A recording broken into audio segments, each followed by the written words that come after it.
Yo, yo, yo, what up, y'all? It's your boy Rob coming back at you once again with another live stream. So before we get started, you already know what to do. If you're not subscribed to the channel, make sure you hit the bell icon twice. Smash the like button, share this video out to all of your followers, and let's get it cracking. All right. So shout out to everybody who is in the building early. It is good to see each and every one of you. If you can hear me okay and things look and sound good on the screen, please give me a thumbs up or radiation emoji in the chat. If you cannot hear me or things look and sound bad, please give me a thumbs down or an angry face. While you guys are doing that, I'm going to shout out everybody in the building early. All right. Shout out to Cameron and shout out to Tedra and shout out to anybody else who is here who has not said anything yet. All right. So before we get into it, I don't know what's going on with StreamYards. There's some type of issue. They had like some type of system message, right? And the system message said that you're not able to use some of your add-ons, and that's true. So that's why we got like the weird colors, and I don't know if the screen looks weird on your end, but it might. I don't have any of my drops available. So if people do send some super chats or send some donations or whatever, I'm not going to be able to use drops. All right. So I apologize for that in advance, despite the fact that it's StreamYard's fault and not mine. Right. And I just want people to pay attention, man. You know what I'm saying? Like your boy, drops off the best migrant crisis news on YouTube. And if people are wondering why I made the comments that I made yesterday when TD popped up and pulled up on the stream, this is exactly why.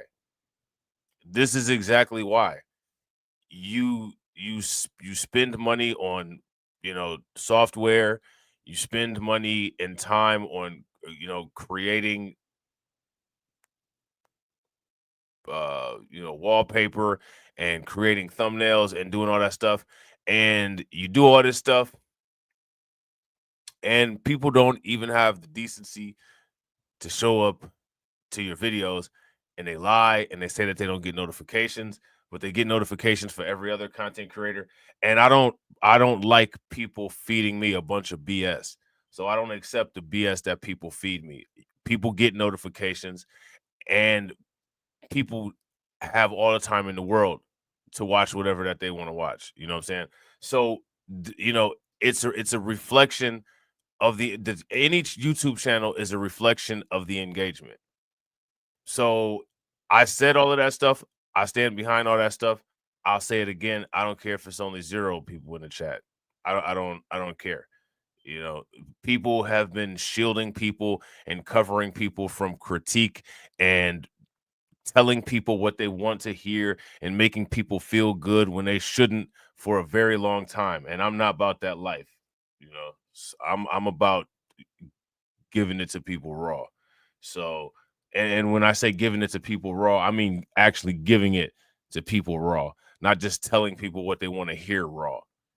So that's what it is. So what people got to understand is that if people don't appreciate what people have provided for them, if other people find value in what someone is trying to do for other people, don't look at people crazy when other people start accepting revenue and currency and payment elsewhere. We're not gonna act like we don't understand how that works. You're gonna understand how that works, and there's gonna be a constant reminder of how that works. You know what I'm saying? So that's that. There's nothing else to it. It just is what it is. And people need to just be honest and stop lying about stuff. People ain't really interested in this stuff.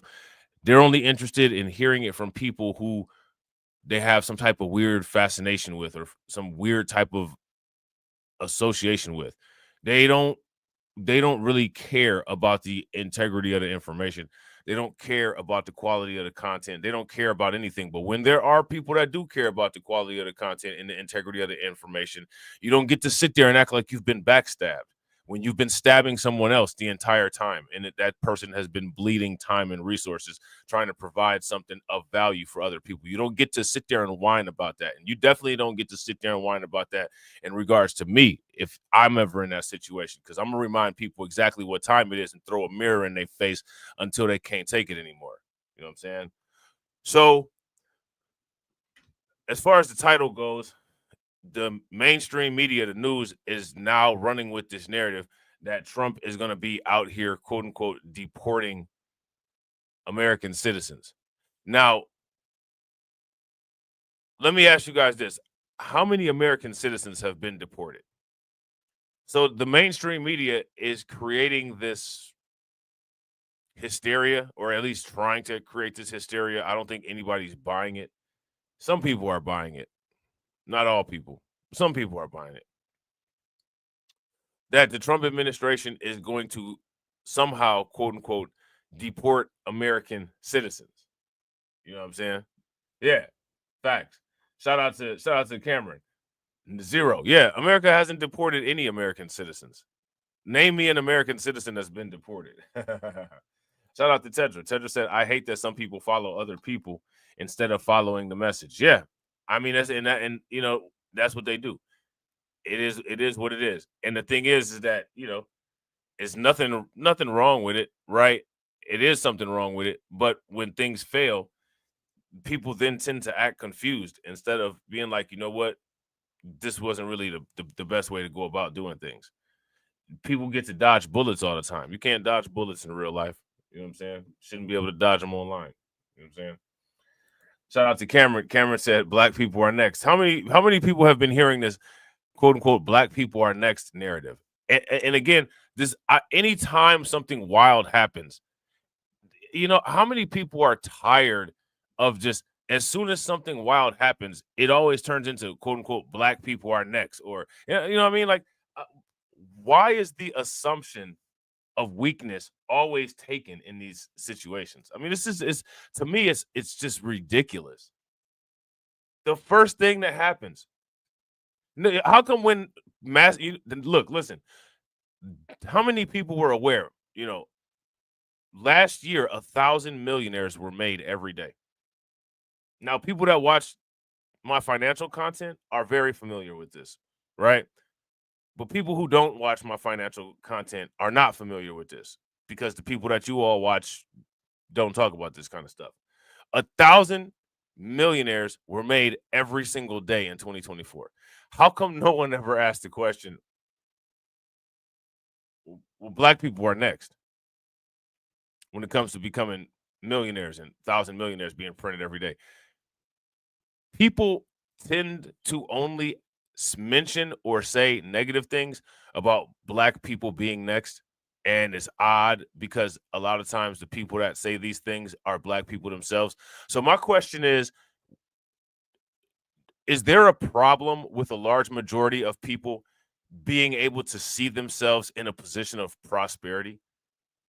Is the only way that people see themselves is in a position of being solemn and just being a meek little peasant? I mean, if that's the case, right?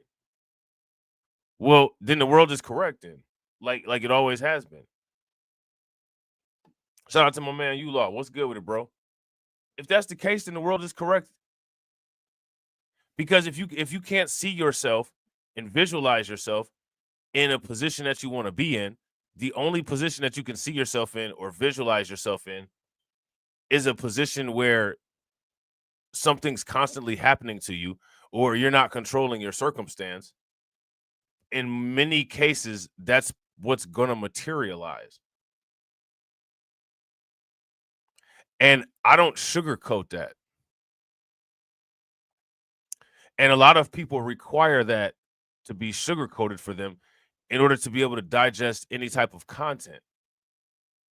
I mean, if you got to have that type of thing sugarcoated for you to be able to digest content, it's clear that you can't digest reality. It's clear that you can't digest life.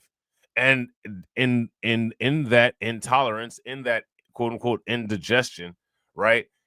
It creates a very accurate explanation of why many situations are the way they are. All right, i.e., the world being correct. Okay, so we're gonna take a listen to what some of these people are saying in regards to this quote unquote idea of Trump quote unquote deporting everybody, American citizens as well. All right. And again, my question for everybody is why is the question of Americans being deported even coming up? Why is that even a question? Who put that question out there and who continues to make that question a relevant thing in people's daily conversations? I mean, why did that even come up? Well, that you can get deported too. I mean, what? It's just ridiculous. So irritating. You know what I'm saying? Shout out to everybody watching. If you guys haven't smashed the like button yet, please do me a favor. Take a moment, smash that like button. Don't be one of those people that me and TD was talking about yesterday. Hit that bell. Make sure you guys share the stream to your social media. Let's get it. Of course, we're celebrating the 4th of July today, but this year celebrations will look different from years past for some families. In the Los Angeles area, many local celebrations have been canceled due to fears of ICE raids, especially in predominantly Hispanic communities. Now, let me ask you guys this question. When is the last time the Democrats have tried to quote unquote cancel anything, right? When is the last time they've tried to cancel anything because of quote unquote police violence or quote unquote police brutality? New York Times is reporting they planned parties and salsa music for the 4th. ICE raids made them think twice. Let me ask you guys a question. Who's doing what illegally? Is ICE illegally detaining these people? Or are these people illegally in the United States? Which one is the situation? Let me know in the chat. Shout out to Brooklyn Queen. Shout out to Win, Lose, or Rug. Good to see both of you guys. Make sure that you guys show Brooklyn Queen some love for always enforcing the likes. And shout out to Cameron for enforcing likes too. Make sure you guys show Cameron some love for enforcing the likes as well. This is happening as a new memo from the Department of Justice is gaining attention. In it, the White House directs federal attorneys to focus their efforts on denaturalization cases and revoking citizenship from naturalized citizens who have committed certain crimes. By the way, denaturalization cases are nothing new. Both President Obama and President Trump during his first term expanded the use of denaturalization, using it to target immigrants who lied about their involvement in criminal groups on their immigration applications. So now here's my question. Why was it acceptable when Obama did it, but it's not acceptable when Trump did it?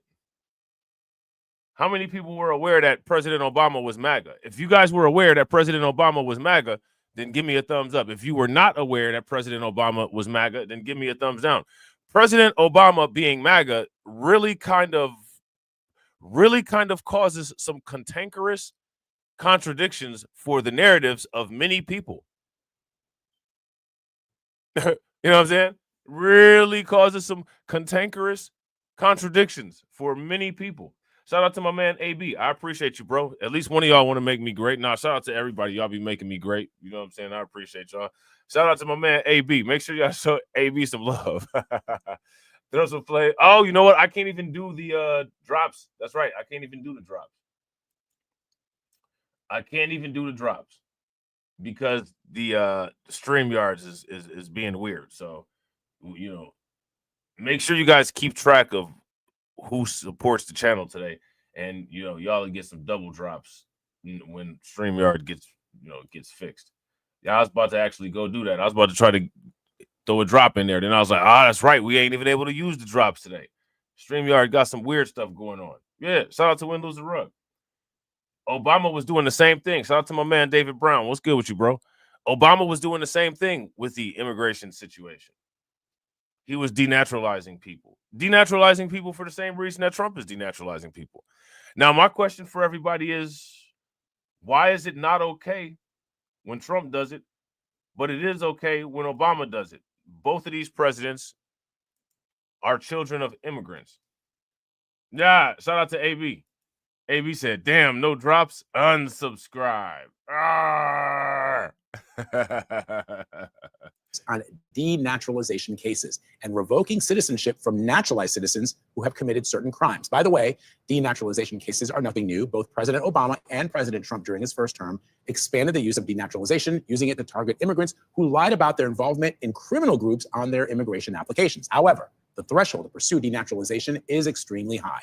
In 2017, under the first Trump administration, the DOJ filed just 30 denaturalization cases, according to the Miami Herald. So what does this new memo mean for the millions of naturalized citizens living in the United States? Joining us now is immigration attorney Kathleen Martinez. Kathleen, good to see you.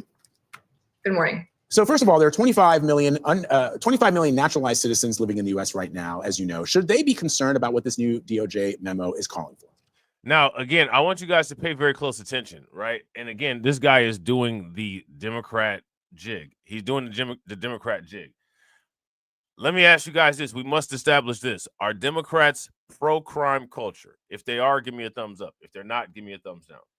You guys recall when they first explained this in the beginning of the video, they said that Trump is going to prioritize denaturalization of certain individuals who have committed particular crimes. If you guys recall them saying that, give me a thumbs up. If you don't recall them saying that, give me a thumbs down. Now, after they've made that statement, they asked the question, well, should these people be concerned?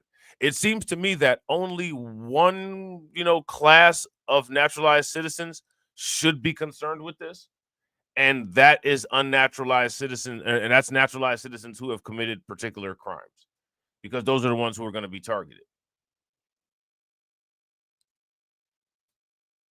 So if we know this, why then is the news asking Cameron Diaz here, should everybody be concerned about it?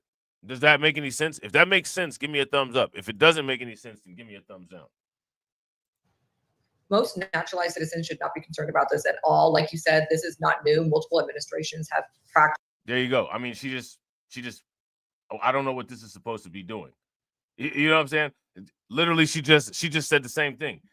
Most naturalized citizens should not be concerned with this at all. So again, why then, right?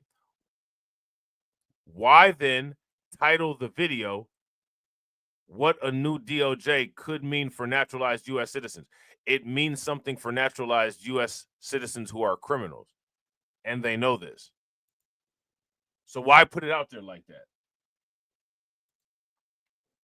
Shout out to AB. AB says it goes to show you that Trump and people like him are delusional about their ancestry, sociopathic in all their dealings. Yeah, if you guys agree with AB, give me a thumbs up. If you guys disagree, give me a thumbs down. Don't let TD hear you say that.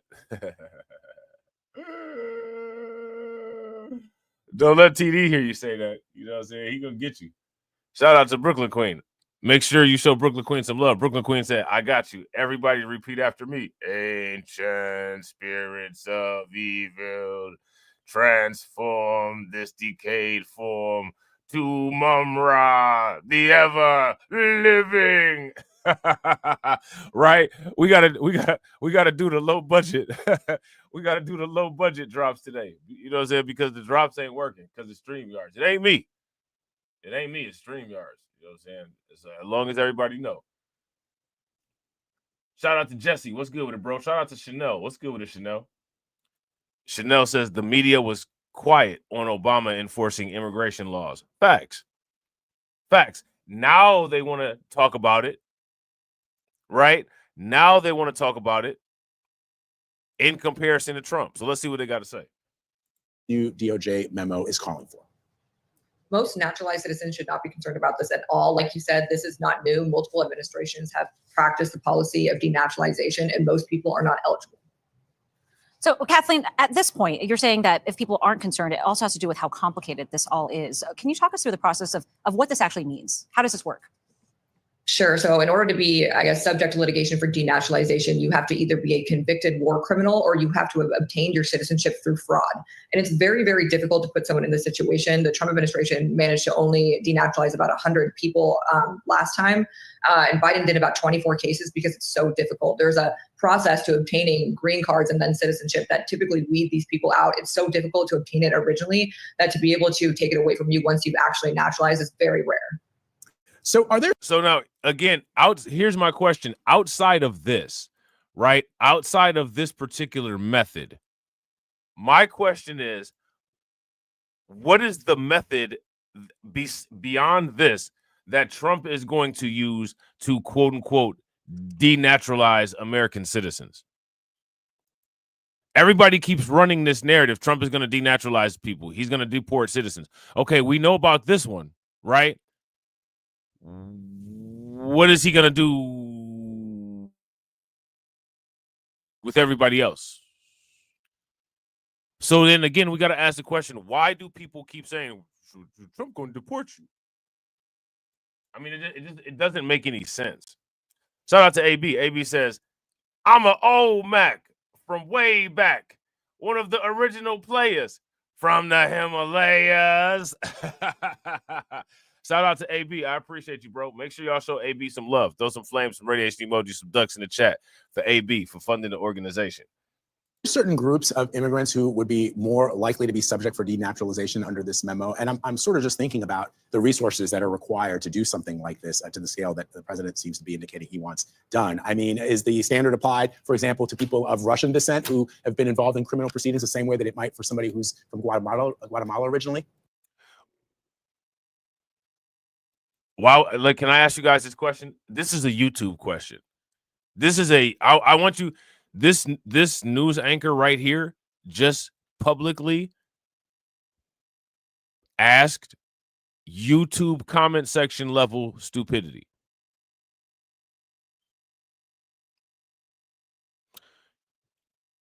Laws are applied to laws equally.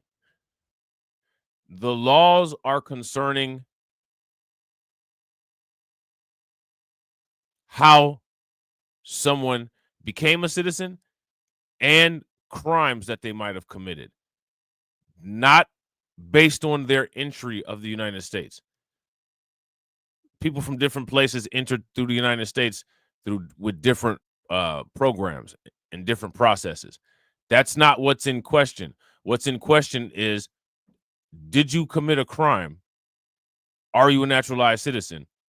Does your crime fall into the category of those crimes that are being targeted for denaturalization? It doesn't have anything to do with where you're from.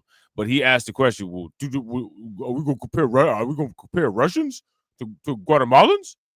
Like, he has a job where he wears a suit and tie every day. And on his job where he wears a suit and tie every day, the best he could produce for CBS is a YouTube comment section 15 IQ level question. I want you guys to make sure that you're aware of that. I mean, on paper, but in reality, we're all seeing who he's, I guess the Trump administration is targeting right now, and who I fear are people who are pro-Palestinian or have voiced their advocacy and publicly. We see what he did with student visas. I feel like those are the people who he is going to target in this administration. Kathleen, obviously big news coming out of the Big Beautiful Bill, the so-called Big Beautiful Bill, which allocates tens of billions of dollars to building more detention facilities and also boosting the capabilities of ICE and its officers. How do you expect this surge in funding will really impact the work that you and other immigration attorneys are doing right now? Sure. So I'm going to tell you exactly how it's going to affect immigration attorneys. Immigration attorneys can act like they are not happy with this as much as they want to. But let me ask you guys this question. If more immigrants are being detained, if more families are having issues with their family members being deported, doesn't that put a higher demand on immigration attorneys? And if there's a high demand on immigration attorneys, doesn't that increase their value? And doesn't that increase their ability to be able to charge more money for their services? If it does, give me a thumbs up. If it doesn't, give me a thumbs down. So by Trump doing this, putting the pressure on people, this is going to create an astronomical increase in demand for representation by an immigration attorney like her, which is going to ultimately give her flexibility on the cap of the amount of money that she's able to charge, which means that she's going to be able to, over the next, 4 years while Trump is in office, right? She's going to be able to maximize her income. She's not going to have to do OnlyFans. You know what I'm saying? She's going to be able to, do her job. The Biden administration, I was doing a lot of affirmative actions, or applications, like applying for a green card, naturalization. I wasn't doing as much removal defense work, and now I'm doing a lot of removal defense as well as bond. So ICE has a quota; they have to arrest her up to. See. So she tried to throw that in there, very quickly. She tried to throw that in there very quickly so you miss it. Like, yeah, you know, I'm balling out, you know. I can't get rid of the work. It's coming so quick. Right? Impact the work that you and other immigration attorneys are doing right now? Sure. So under the Biden administration, I was doing a lot of affirmative actions, like or applications, like applying for a green card, naturalization. I wasn't doing as much removal defense work, and now I'm doing a lot of removal defense as well as bond. So ICE has a quota; they have to arrest up to 3,000 immigrants a day, and unfortunately, a lot of people are not deportable who they're arresting. They're making massive mistakes, and they're not screening these immigrants properly. So immigration attorneys like myself are having to get people out on bond or released in general for being wrongfully detained who are not even deportable. So who are these people? Where are their stories at on the local news?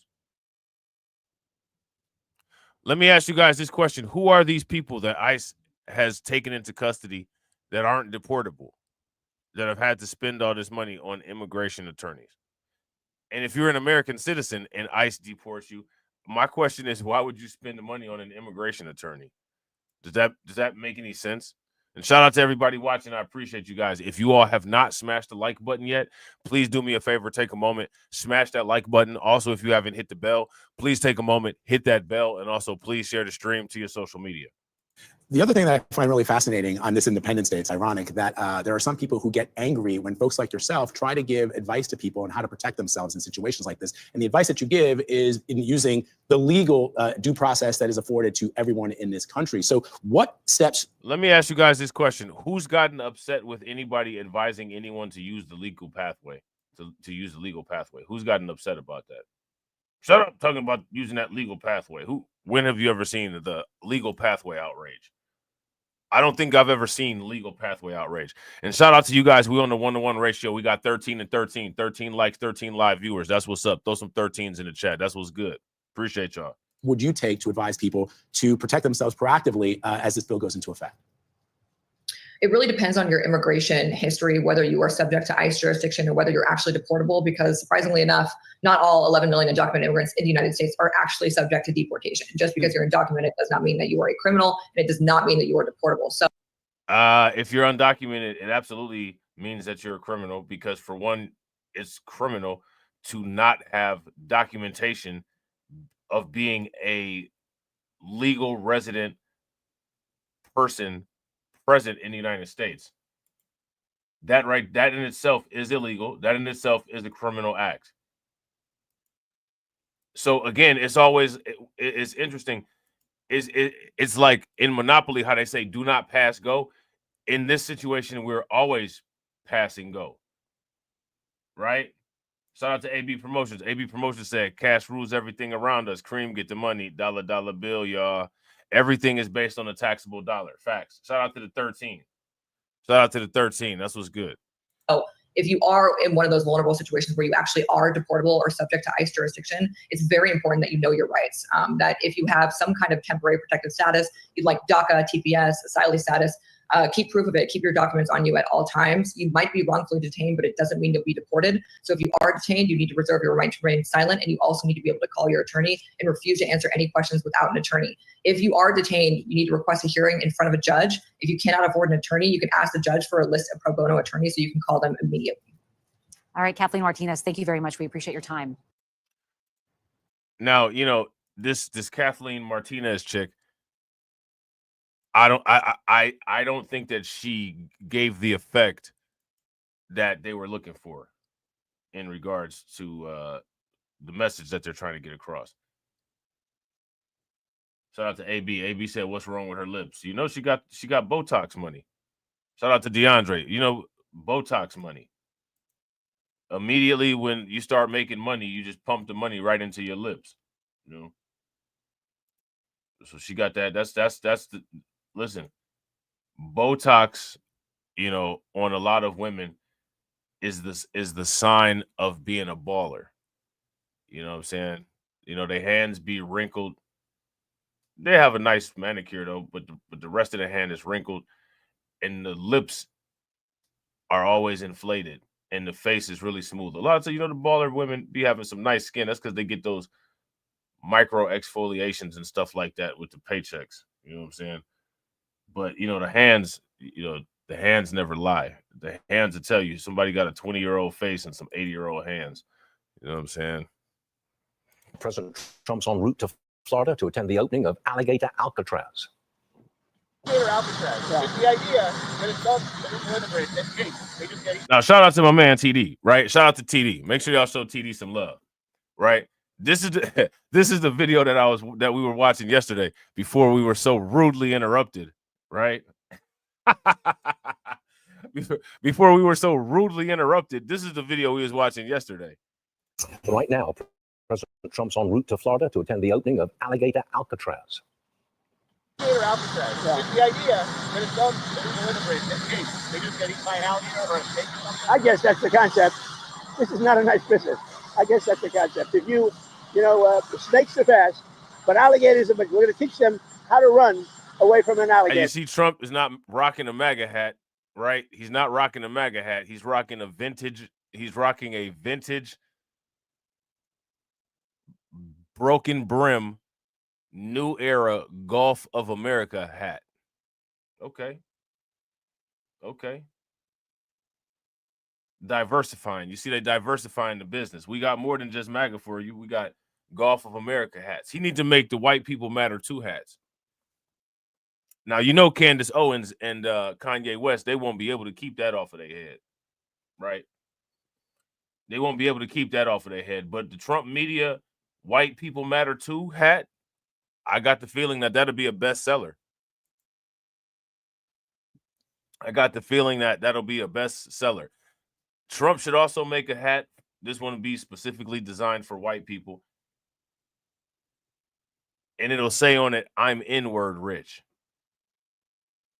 Now, that's the difference between, saying I'm N-word rich and the other connotation, because what that means is that if you got $100,000 car and you got 100,000 cents worth of gas in it, right? The good timers. The big timers made a song, based on that trope called Hood Rich, right? You guys remember that song when Cash Money came out with that? Now, the quote unquote "I'm N-word rich," right? It had that Shiloh chick on it. You know what I'm saying? Because her and Joe Rogan and people like that, they're N-word rich. These are people that are rich, you know what I'm saying, because they say the N-word. You know what I'm saying? I guess a lot of hip hop artists will fall into that category too. So you can kind of diversify what memes that you put on the hat. You can make a version of I'm N-word rich for the black Trump supporter as well. We can get one of those for TD. He wouldn't. I got a feeling he wouldn't wear it on the streams though. You know what I'm saying? Ask him if he'll wear it on the streams next time he go live. Okay, if they escape prison, how to run away. Don't run in a straight line. Run like this. And you know what? Your chances go up about 1%. Okay, not a good thing. Well, that's tough stuff. Joining us now is Board Czar Tom Homan. Tom, let me digress for a second. Yesterday on this program, Florida Congressman Carlos Jimenez said he wants you. Hey, now we were talking. Shout out to TD. We were talking about this yesterday. Tom Homan's facial expression always looks like he just walked in the bathroom behind somebody that blew it up. The initial face, you know what I'm saying, that you make when you realize you're in the midst of a disgusting odor. If you guys would agree, give me a thumbs up. If you guys would disagree, give me a thumbs down. Tom Homan looks like where he is, he's always smelling something that smells horrible. You know what I'm saying? To focus on criminal migrants. He says South Florida needs the others, that is, non-violent criminal migrants, to stay and work. What do you say to that? Well, hey, right. Congress and fix immigration. Hey, Trump got them ADHD dad jokes. They be so like in left field. They be like even more hilarious than they actually are. You know what I'm saying? It's just, that's his responsibility.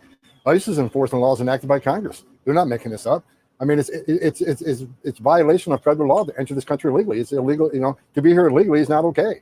It's in violation of law, and ICE is simply out there arresting those who are in the country illegally. But let's get back to from day one, we've been concentrating on public safety threats and national security threats. That's what we're focusing on. But in the process of doing that, if we find somebody illegally in the United States that's not a criminal threat, well, they're going to be arrested and put in front of an immigration judge. That's what federal law requires. ICE isn't making this up. They're enforcing the law. So you could go on a work raid, for example, an employment raid, and pick up people outside of Home Depot, take them away immediately, put them in the Alcatraz Everglades or whatever it's called, and that's okay? I think there might be a political backlash to that. No, we are concentrating on public safety threats and not security threats. But then again, like I said, when we're out looking for the... Hey, Fox got themselves a Timu Pierce Morgan. They got themselves a Timu Pierce Morgan. I'm not mad at it. I'm not mad at it. If you guys would agree, Fox got themselves a Timu Pierce Morgan. Give me a thumbs up. If you disagree, give me a thumbs down. Yeah, they got themselves a Timu Pierce Morgan. Okay. Criminals many times we find collaterals that that are arrested because they're in sanctuary jurisdictions. Most of the collaterals arrested in sanctuary jurisdictions, Stuart, because we're forced into the neighborhood.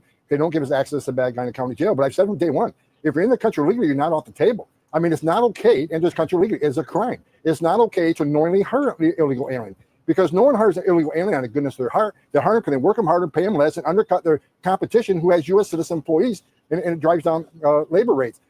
Now, that's interesting, right? What Tom Homan is saying. Here's my question for you guys. That little part that Tom Homan just said right there, is that true or is that false? The reason why I'm asking the question about is this true or is this false is because I don't know if people have been paying attention. Again, I talk about this on my in the financial content all the time. There are massive amounts of businesses closing down in the United States. There are massive amounts of layoffs taking place. There's a lot of pressure on the Fed to print massive amounts of money towards the end of this year, which is going to skyrocket inflation. It's going to skyrocket other things too that I'm actually looking forward to, right? But yeah. So, to the average people who is, who are not like me, who are not like us, who don't invest in assets that outpace inflation, there's going to be an issue with a oversupply of available employees. That's going to drive down wages in a situation where wages need to increase for people to be able to sustain their current lifestyle. How many people have seen all of these videos and all of this content, articles and different things like that about people who are making over $100,000 a year and are living paycheck to paycheck? Now, I want to ask you guys this question. How is it that that situation occurs? How is it that an individual can make over $100,000 a year, right? And they're living paycheck to paycheck. How does that work? We're focusing on the worst of the worst, but if you're in the country illegally, you're not off the table. We're going to force the laws without apology. We need to send a message to the whole world. It's not okay to enter this country illegally. It's not okay to ignore a judge's order. Most of the non-criminals we're looking for, we have a final order removal issued by a federal immigration judge.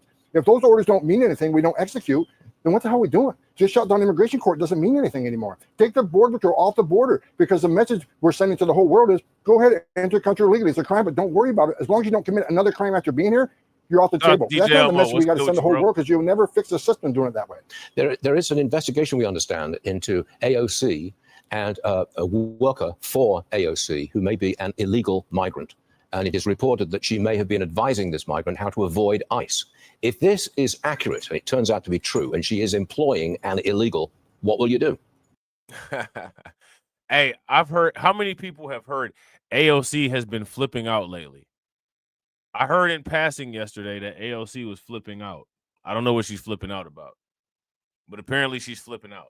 She's going crazy. She's stir crazy over there. I don't know what's happening.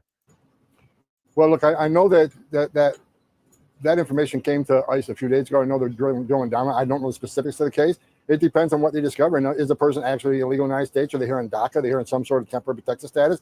I don't want to get ahead of the investigation, because a lot of times this information is bad once they drill down into it. So I'm not going to comment on that until ICE has a chance to dig down and find out exactly what the issue is. Okay, Tom, the White House is calling out CNN and that ICE spotting app that shows agents' locations on a map. Watch this, please. There's been a 500% increase in violence against ICE agents, law enforcement officers across the country who are just simply trying to do their jobs and remove public safety threats from our communities. And that's something we as Americans, including journalists at CNN who live in many of these cities where illegal aliens are hiding, certainly it's unacceptable that a major network would promote such an app that is encouraging violence against law enforcement officers who are trying to keep our country safe. But Tom Homan, the question is, does that app interfere with... Shout out to Brooklyn Queen. Brooklyn Queen said the restaurant where my daughter was employed shut down with no notice this week. that's at least 15 to 20 more people unemployed. Yeah, a lot. You're going to see this all over the place. And like I said, if you guys see or hear anything about this, or there's articles written about this, make sure that you drop them in the Discord so that when we get around to it, we can talk about this kind of thing. Because, you know, it's hard enough to get people to care about this type of stuff when you simply just mention it in passing. It's even equally challenging when you have the evidence. But at least if you have the evidence, people can go back and look. People can go back and look and say, oh, well, you know, they were talking about this over here. What was I doing when they were talking about this over here? Deportations, and if so, what do you do about it? Absolutely does, and it angers me. Look, I've been doing this since 1984, Stuart. I've been doing this longer than anybody around here, and I just can't believe we're in a place where. Shout out to DJ Elmo. DJ Elmo said, have you heard of John Tanton and Federal American Immigration Reform Think Tank? Look this up. If not, I haven't. I'm going to check it out, though. Appreciate you, bro. Yeah, I haven't heard of that, but I'm going to definitely look into it. You know, a TV network like CNN is talking about this app and educating people on the existence of this app. ICE law enforcement officers, like I said earlier, they're concentrating on public safety threats and national security threats. This is a dangerous job. And this app is going to give the bad guy heads up that we're coming, which means more bad guys are going to escape arrest, which makes this country less safe, which is a public safety issue. And on top of that, it's only a matter of time for a bad guy, which is like someone who threw a Molotov cocktail at officers in LA, who the assault against ICE officers up over 500%. It's a matter of time for someone to use this app and ambushes ICE officers. This is something we cannot tolerate, we can't stand for. So we're calling them out, and I'm begging the Department of Justice to look into this and hold people accountable. This puts ICE officers at great risk. We're at a place in time where the Democrats are vilifying ICE as racist and Nazis. And on top of this app, I'm scared to death for the ICE officers go out there every day, put their lives on the line. Something needs to be done. I'm begging DOJ to look into this, take some action. Tom Homan, thank you very much for being on the show today. Hope we can come back again soon. All right, so I want you guys to understand what's going on here. I want to ask you guys this question. How many people feel that, quote unquote, ICE are racist? If you all feel that ICE are racist, give me a thumbs up. If you guys feel ICE are not racist, give me a thumbs down.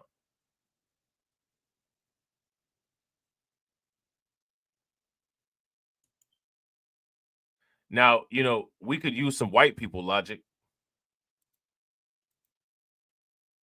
Well, do you see all the black people that work for ICE?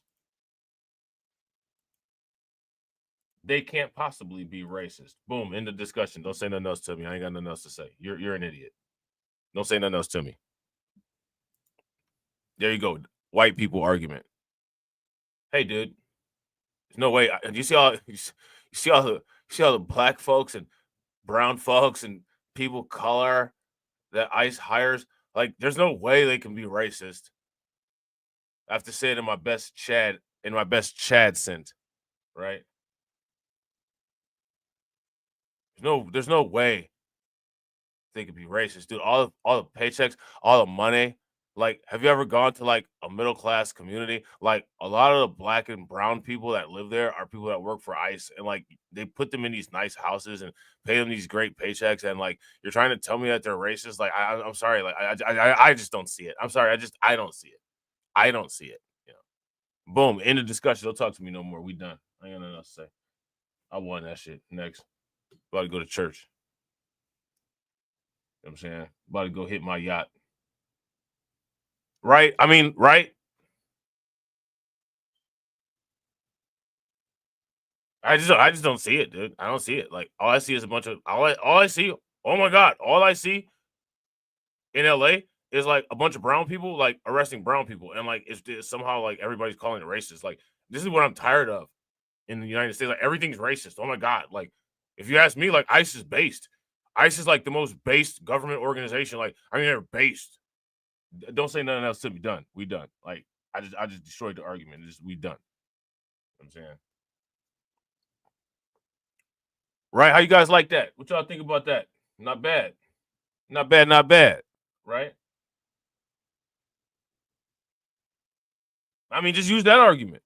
That's just, you know what I'm saying? Just, you know, do that.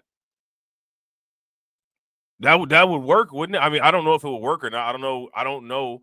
But I mean, it's just that's the pattern of how those arguments come in, right? So just use something like that. Just say that. You know, hey, listen, man. You know, ICE hires black people. You know, hey man, hey, you know, not racist, right? I mean, how many people have heard arguments that sound like that before? So just use that. Just use that argument to your favor.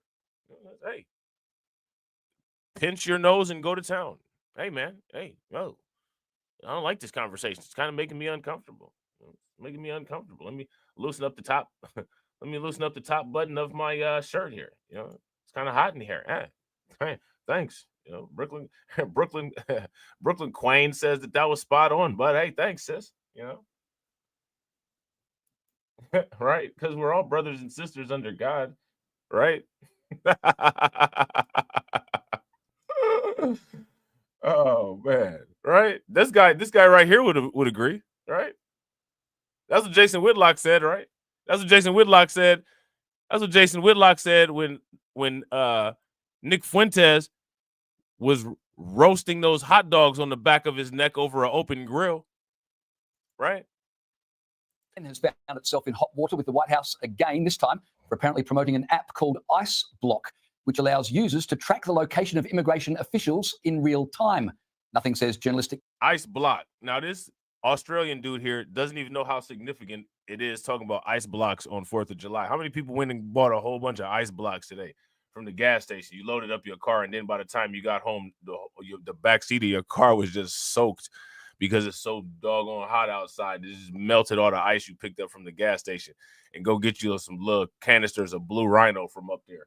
He don't even know what he's talking about, man. He don't even know the jewels that he working with. Boy, it's 4th of July. You know what I'm saying?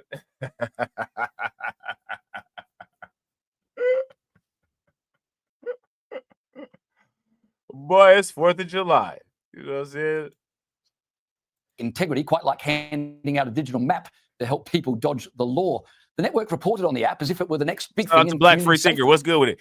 Yo, and shout out to everybody watching. I really appreciate you guys. If you all have not smashed the like button yet, please do me that favor. Take a moment, smash that like button. Also, if you guys have not hit the bell, please take a moment, hit that bell. Also, please share the stream to your social media. Shout out to everybody watching. Make sure you guys put the number 16 in the chat because we are on the 1-to-1 ratio with 16 live, 16 likes. That's what's good. Developer is pushing back with an app designed to track ICE activity in real time. It's called Ice Block, and it's controversial to say the least. Now, the White House press secretary, Caroline Leavitt, found out about the situation during a press briefing. Here's how that went down. We haven't seen the clip. We'll take a look at it, but certainly it's unacceptable that a major network would promote such an app that is encouraging violence against law enforcement officers who are trying to keep our country safe.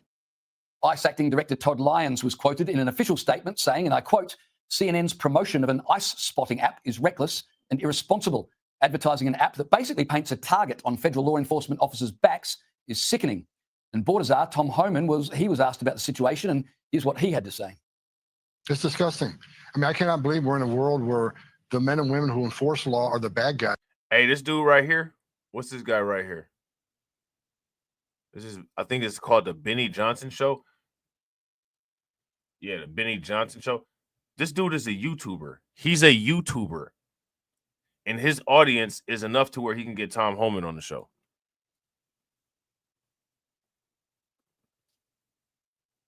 So I want people to understand this YouTuber is a product of what his audience made him. His audience made him a YouTuber that has tens of thousands of people in his chat and has Tom Homan live on his stream.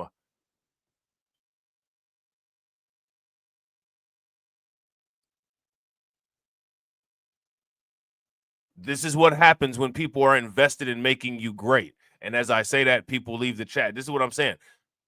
People don't want these things.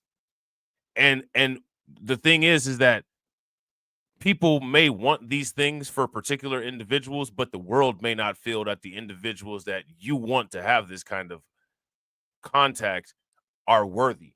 And that's just what it is. That's just what it is. I can show you more stuff like this. Yeah, this dude is a YouTuber. He posts these shorts.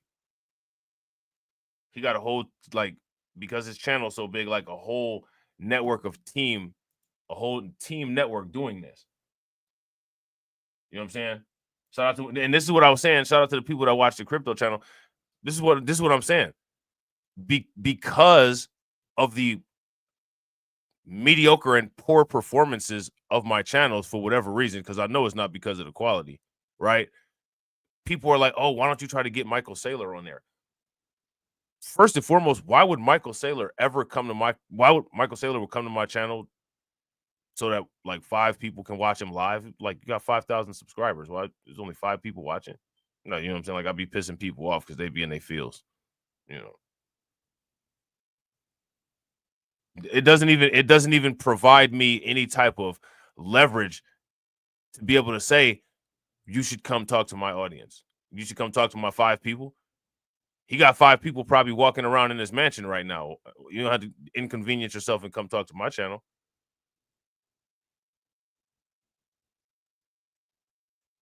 If people like this takes nothing either. Like, this doesn't take money to make somebody, you know, like this. And so now you've got Sky News, who is a part of Rupert Murdoch's media organization. They're posting clips from a YouTuber. TD used to have all of those, you know, city council people and political candidates and reparations people come on his channel. And it was never given enough traction by the people that he was making that stuff for to ever get featured anywhere.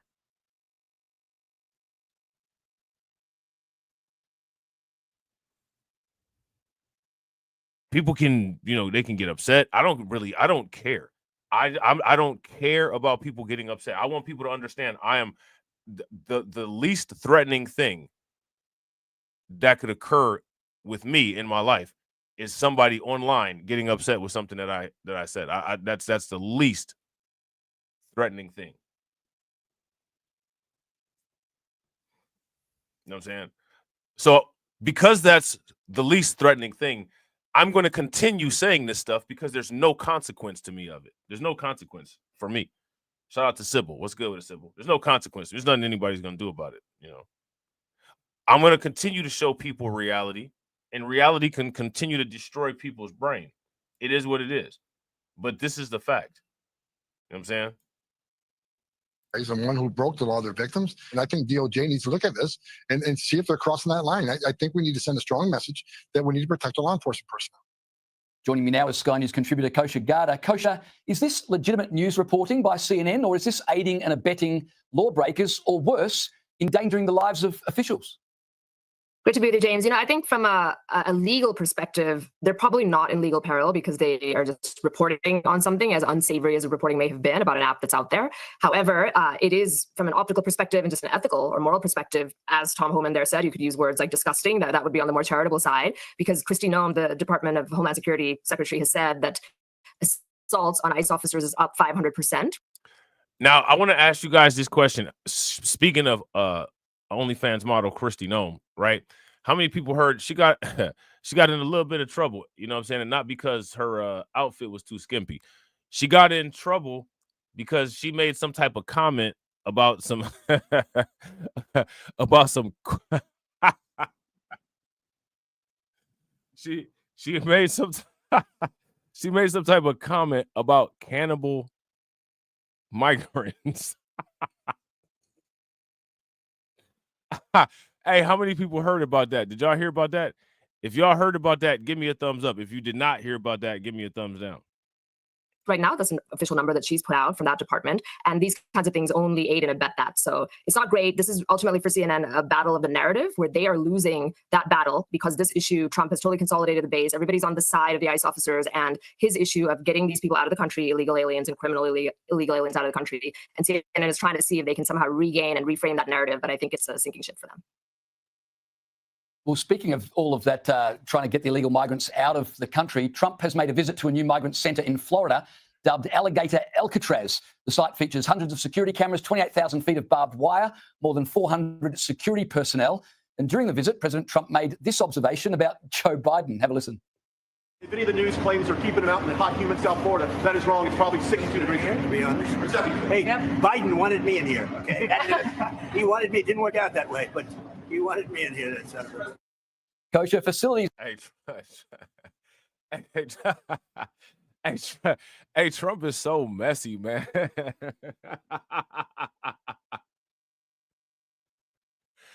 Hey, man, Trump is so messy, man. I ain't never seen somebody take every opportunity. No opportunity to be messy can be missed. Like none. It's gotta be messy 24/7. Like for real. Like those are obviously going to elicit a reaction from people, but where do they expect Trump to put illegals? In hotels? Oh, hang on a second. That's what the Biden administration did. Indeed, the Roosevelt Hotel in my old stomping grounds in New York that normally retails for $800 a night, and they were being put up there for free. Look, this Alcatraz, alligator Alcatraz is getting all sorts of media pickup around the world because it hits every note of Trump's signature issue. Substantively, he is running, and he ran on and won on many things, but first among them was deporting, mass deportations of illegals. So this checks that box. Secondly, it shows the execution of it and like how you get this done. Hey, now I got a question. How many people care about alligator, quote unquote, Alcatraz? If you care about alligator Alcatraz, if you think that it's wrong, it's the wrong thing to do, give me a thumbs up. If you think that alligator Alcatraz is the right thing to do, throw an alligator in the chat. Okay? What do people think? I want to know what people think about this alligator Alcatraz. The cooperation between the state of Florida and the federal government, while you have other states that are actually deliberately uncooperative. And then the optics of it, that this is in Florida swampland that has lots of alligators and pythons around it. So it really creates this natural moat, and it's really a deterrent that hopefully will increase the self-deportations, which is another plank in Trump's policy platform. There's 1 million people who've elected to self-deport because as Hey, shout out to AB. Shout out to DeAndre. We don't care. We don't care. Shout out to Venting My Truth, 777, Alligator. Yeah, we don't care. Man, that's hilarious, man. That is hilarious. getting serious with immigration deportations in the U.S. They don't want to wind up in places like these, and hopefully this kind of thing will increase that number, which makes everything easier and better for everybody. I was going to make the point, Kosher, that even if no one ends up in that facility, it may well work by making people think, you know what, I'd rather just self-deport than take my chances in alligator Alcatraz. Trump. Hey, it's a lot of, how many people have seen all of the news stories about people just self-deporting? They getting up out of here. Shout out to Win Lose the Rug. Win Lose the Rug said, I'm so tapped out. I'm so tapped out. This is my first time hearing about it. I'm not mad. And shout out to TD. TD be trolling in the comment section like that one dude.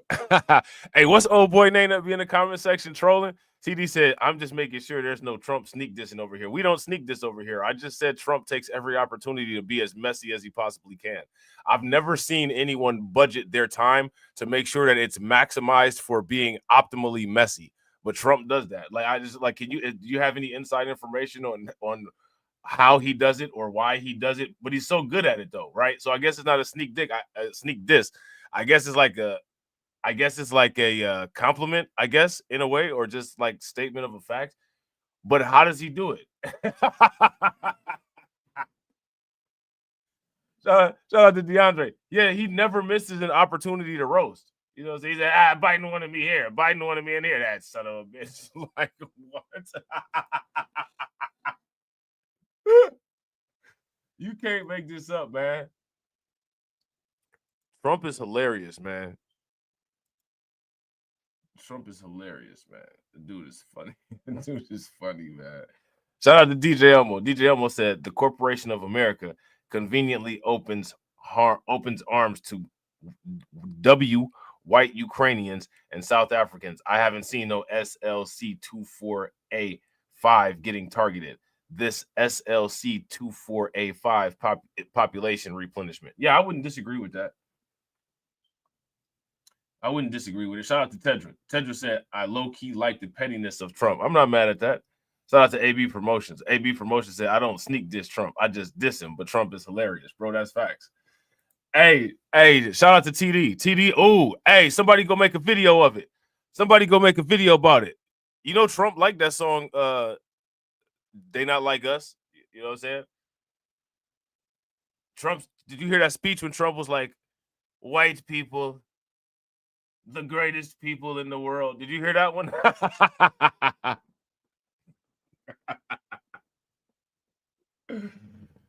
Oh, man. Trump said, white people.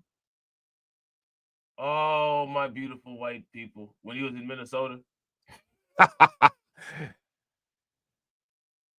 I understand the segregation of the 60s, and the reason for it is because, well, when it comes to other races, they not like us. You remember when he said that? He said, shout out to Kendrick Lamar? Shout out to Deneen. You remember when he said that?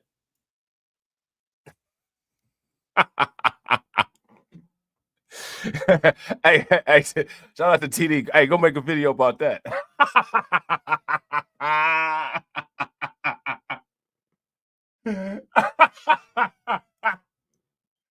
Hey, TD said, Trump told me sometimes you got to pop out and show the Democrats. Yeah, with an alligator too, man. You know what I'm saying? With an alligator. You know what I'm saying? Hey, look, so this is the Democrat thing, though, right? There's this David Parkman show. David Pakman. How many people have heard of David Pakman?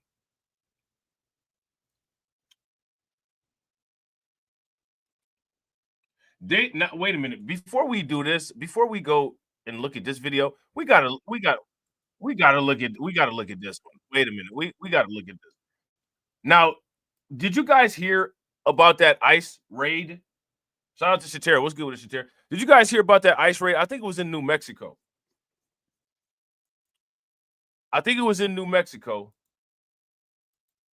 And there was these protesters had interfered with the ICE raid. But it turned out that it wasn't an ICE raid. It was like a trap house getting raided or something like that. Did y'all hear about that? Well, in Detroit, something similar happened. Now, they wasn't going into a trap house, but they were going into a trap migrant house, a migrant trap bando, right? And activists interfered with the raid.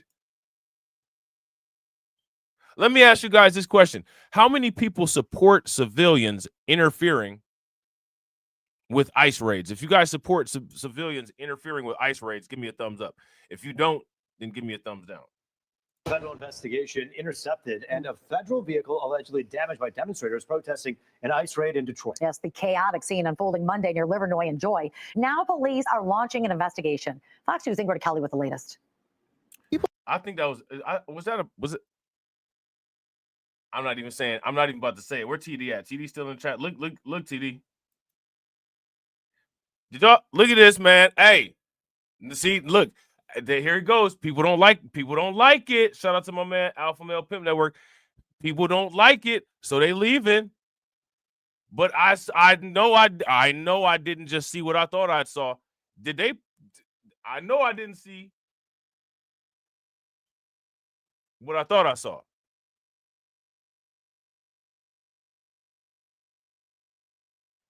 Was that a black dude that they pulled from that house trying to interfere with these ICE raids?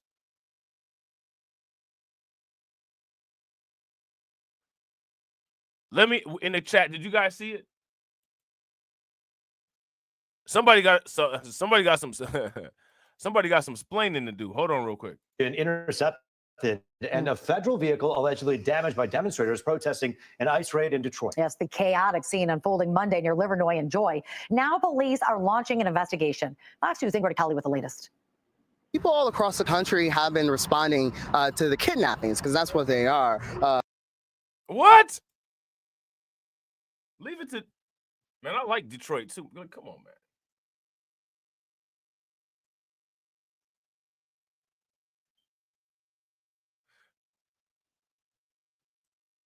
What y'all think about him?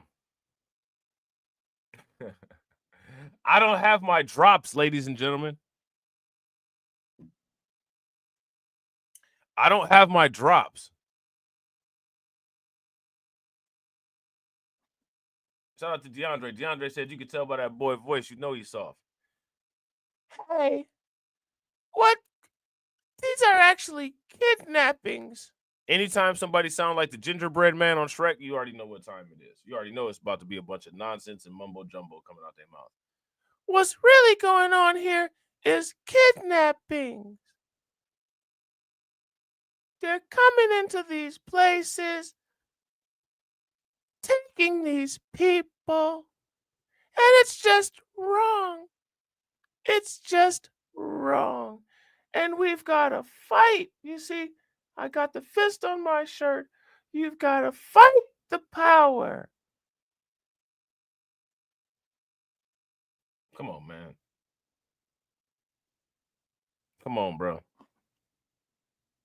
He's the king of the stupids. The only thing you're ever going to be king of is king of the stupids. That's why he was at the No Kings parade. No Kings. You know what I'm saying? Hey, see, that's what stereotyping to do. Hey, shout out to Windows and Ruggs. See, hey, that's what stereotyping to do. Windows and Ruggs said, I was not looking at the screen. I thought it was a zesty Latino speaking. Boy, was I wrong, man. Boy, was you wrong. Boy, was you wrong.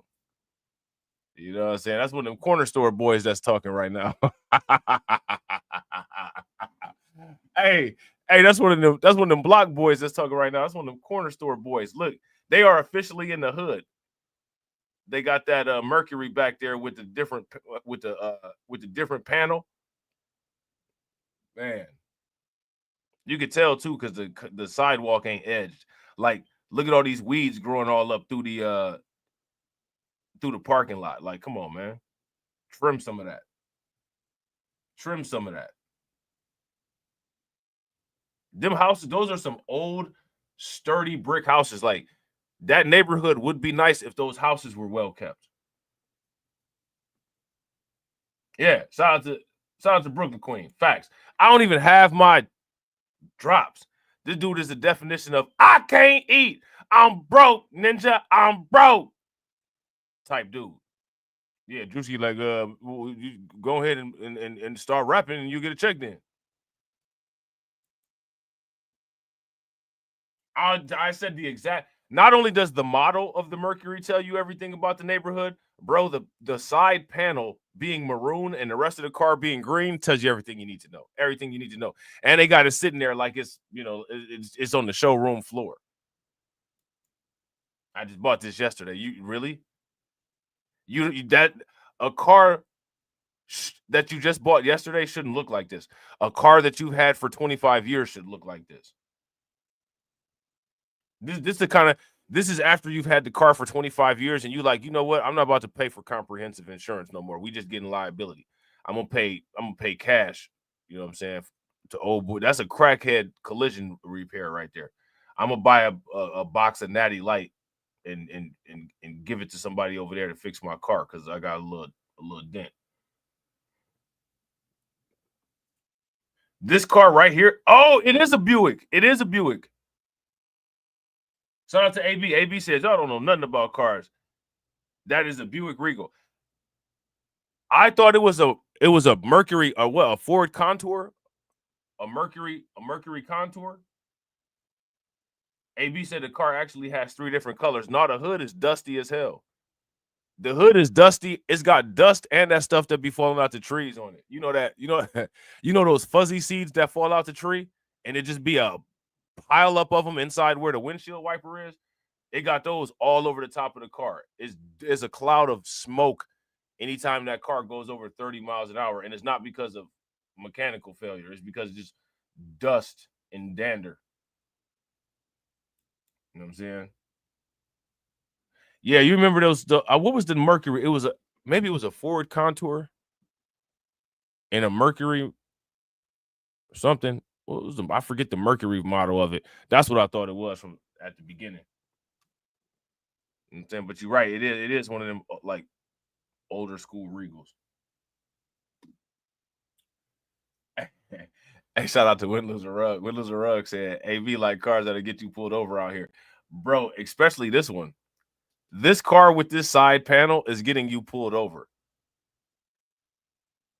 This will be the car that somebody is transporting some drugs in too. With the side panel screaming, "The crack is under me." You know what I'm saying?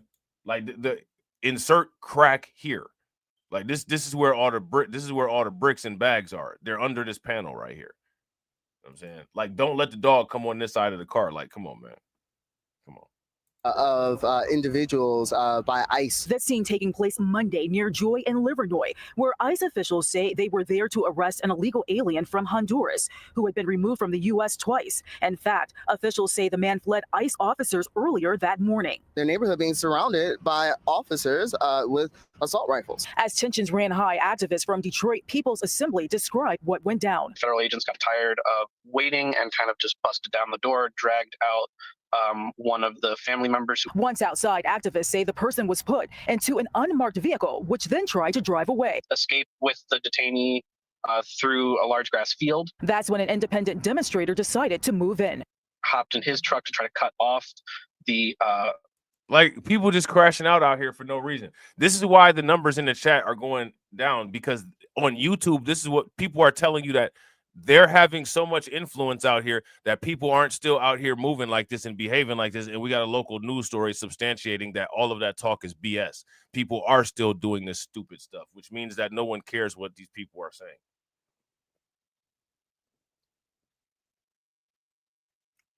Shout out to Win Lose a Rug. Win Lose a Rug said, bro, out here is damn near more normal to have a high ass car note than to own a car. It's crazy. Shout out to AB. AB said, look at the people chilling on the porch. Look at them chilling on the... Oh, girl. Child, I heard that was illegal over there. I'm finna put this on TikTok. You already know the conversation that was taking place over there.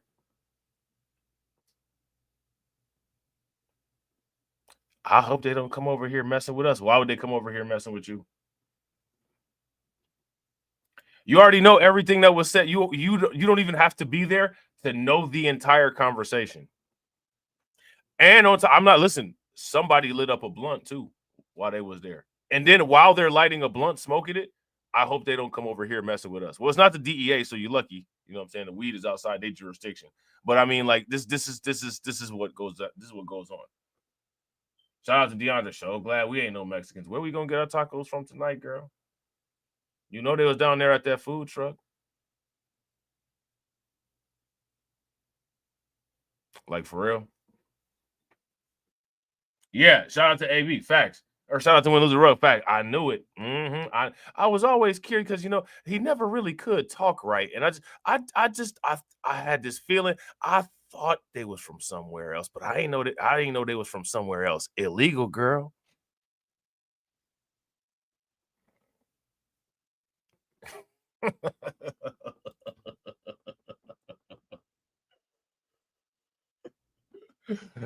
Hey, look, we need to do the lie detector test. How many lies told? How many lies told? Somebody put the amount of lies told in the chat. ICE agents' trucks. He cut off the truck, but there was no actual impact. Detroit police were already at the scene because... Shout out to Brooklyn Queen. Brooklyn Queen said that's exactly how those conversations be flowing. That is exactly how those conversations be flowing. You know what I'm saying? That is exactly how the conversation. That's exactly how the conversation be going. Look, and the kids about to go outside. Tell them kids go back in the house. ICE over there. ICE ain't about to mess with the kids, man. Or you telling the kids go back in the house because ICE over there. You know what I'm saying? It's other people that be over there that's gonna do more harm to the kids than ICE. Tell them to go back in the house when them fools be over there, not ICE.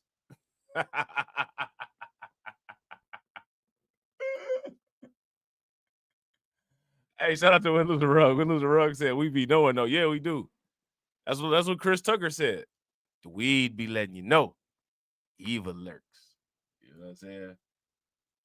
And then somebody got into an argument because somebody was holding the blunt for too long. Child, you gonna pass that? I ain't hit it but once. You sitting over there babysitting that thing. The federal agency requested they be there to keep the peace. Detroit police have now launched an investigation. What was that old lady name on 227? Pearl. They all sitting out there like Pearl on 227. like that lady on In Living Color. Ain't none of my business, but you ain't heard it from me. You know what I'm saying? After this demonstrator allegedly interfered with the federal investigation. As an organization, we don't endorse hopping in your cars to go try to cut off federal vehicles as they drive away. But at the same time, so listen, hey, this dude who's an activist, he just said, I wouldn't advise you to intervene in these ICE raids the way that the black people did, even though that person did that. You know, I don't know why, but that's basically what he just that's basically what he just said. You know what I'm saying? Like this is crazy, man. As they drive away, but at the same time, this is an expression of folks who are incredibly frustrated. Detroit police took this demonstrator into custody, and another person was also arrested for malicious destruction of property of a separate federal vehicle. And that's not all. Right. Hey, look, shout out to Brooklyn Quick. And Lester come home from work on the stairs. What the hell y'all all doing out here? What was Lester's wife's name? You know you ain't supposed to be. Get in the house. All right. Y'all have a good night. Detroit police then used pepper spray after protesters entered the street and approached a scout car. We're not endorsing any, radical action as an organization, but at the same time, if people decide to take that on their own, we're not here to condemn them either. ICE officials released a statement to Fox 2 which reads in part, it is a crime to obstruct or otherwise interfere with an ICE arrest, and anyone involved may be subject to prosecution under federal law. I thought it was Mary. I thought it was Mary Jenkins. Shout out to Venting My Truth. I thought it was Mary Jenkins. It is Mary Jenkins. She said, oh, well, I'm going in the house. I got to cook dinner. I'll see y'all later. And Pearl will be like, hi, Lester.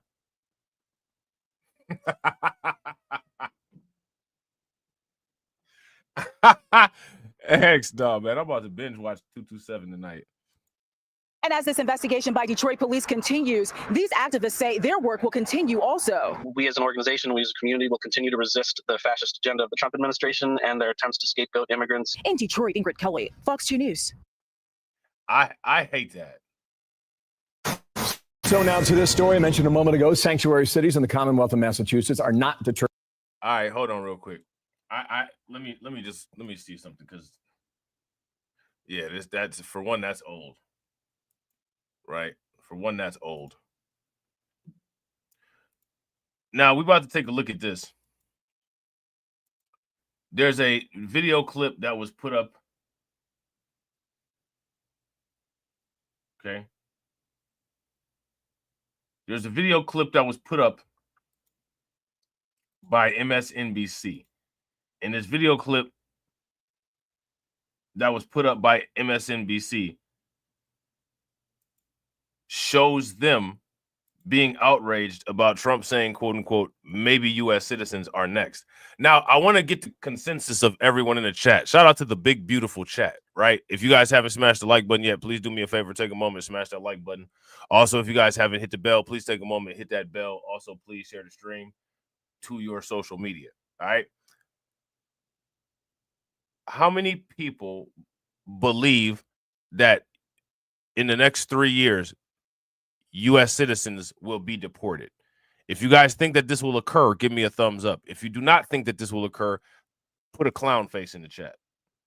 Disastrous decision by the Supreme Court 4 days ago that allows the Trump administration to begin implementing a flatly odious and unconstitutional order on birthright citizenship.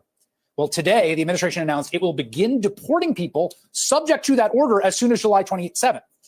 It's madness, but it is madness with a method, which is to deconstruct the foundational concept of what it is to be an American. Well, you know, ironically, I actually agree with that statement. But I'm sure he's not going to like my agreeance with that statement. Fundamentally, what it means to be an American is to come over here undocumented, ransack the place, squat, call it your own, completely redistribute the population, and act like you found the place. That's the exact same thing that the undocumented people are doing. They're doing the exact same thing that the founding fathers are doing. So I guess in a way, if we're saying that Trump stopping this wave of undocumented stuff, you know, is un-American, technically he'd be right, because that is the legacy of America. That is the way that America was founded. Right? If you guys would agree, give me a thumbs up. If you guys would disagree, give me a thumbs down. Shout out to Tammy. What's good with it, Tammy? So you know, probably not in a way that he would like. I actually agree with that comment. Yeah, you know, people been ransacking the United States and coming over here and, you know, doing all kind of exploitation and weird stuff for centuries. That's how the country was built. So, you know, he's absolutely right. I'm sure he wouldn't like that explanation of it, but it's historically accurate. A concept created in this country's second founding by the 14th Amendment and the victory of the Union, the Civil War. A belief that we are all Americans across all lines of difference, from race to religion to creed. Yeah, that's not what that was about, the 14th Amendment. They didn't come to that conclusion after the Civil War. If you guys would agree they didn't come to that conclusion after the Civil War, give me a thumbs up. And this is one of the problems when you have people like this trying to re-implement American history as if they have any type of investment or if it's contributed to their family in any way, shape, or form. That's not what that was about. What it was about was dealing with massive populations of slaves who had been released into the Confederacy. It wasn't about anybody else. It wasn't about people where he's from.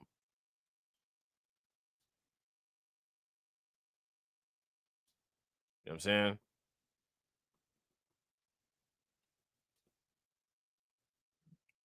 So there's that. Second founding by the 14th Amendment and the victory of the Union, the Civil War. What was the Civil War about? Undocumented people? Was the Civil War being fought because the Confederacy was just bullying the massive waves of people coming over the southern border? Is that what that was about? The Civil War? Let me ask you guys this question. What went on during the Civil War? What was going on here? Shout out to Cameron. A belief that we are all Americans across all lines of difference, from race to religion to creed. They hate that. They're trying to destroy it. Sherilyn Ifill is the founding director of the 14th Amendment Center for Law and Democracy at Howard University. She was previously president and director. We're not all Americans. And if everybody is American, what's the value of being an American?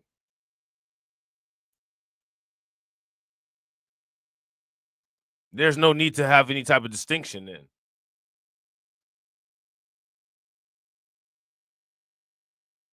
Right? If you guys would agree, give me a thumbs up. If you guys would disagree, give me a thumbs down.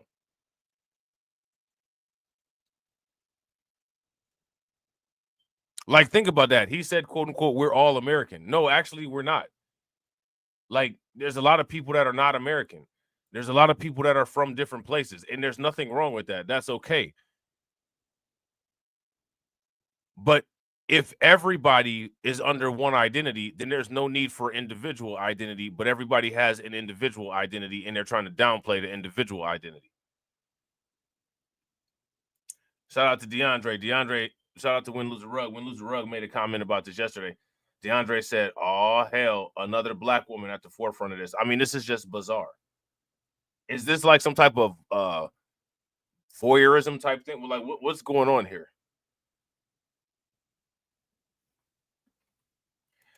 Shout out to the people that are part of the Discord. If you guys are part of the Discord, when you guys see goofies like this banging for weird objectives, shout out to my man Carlton Way. When you see goofies banging for quote unquote strange politics, make sure you guys throw the link to the source in the Discord so we can talk about it. Now, here's the question that I want to ask you guys. How many of you all made this woman great? Did y'all make this woman great? You know I'll find out. You know I will.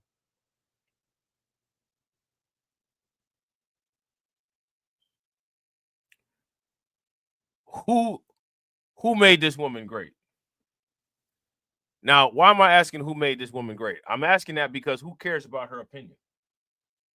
Now, they're using a bunch of black people to do this because one of the reasons why they're using a bunch of black people to do this is because they know that ICE is just going to arrest a bunch of these people on the spot. ICE is just waiting for the right illegal migrant or the right person that they could take into custody with some type of justification to be upfront in front of these arguments, so they could make a example like, see, we got your best man right here. We took your best man out. Better stay out of the limelight. So the Democrats are doing the same thing that the conservatives do, and they're using a black shield. You know what I'm saying? They're using a black shield. This is a Democrat, Candace Owens. We're using a black shield. You know what I'm saying? Hey, shout out to TD. Make sure y'all show. And look, TD ain't gonna believe me. He gonna think I'm being shady. But I can't even drop the. I can't even do the drop. You know what I'm saying? Because StreamYard is acting weird. You know what I'm saying? Shout out to TD though. TD said, "Bro, you got to give me an honest reaction to the tweet that I reposted the other day, the one that I told you about." The white woman promoting black jobs by the way of deportations. I'll drop the link. Let me ask y'all this question. Is that woman doing better than that Shiloh Hendricks chick? If she's doing better than that Shiloh Hendricks chick, give me a thumbs up. If she's not, give me a thumbs down. Okay, case closed. Right, okay, case closed. We're done with that. Now next.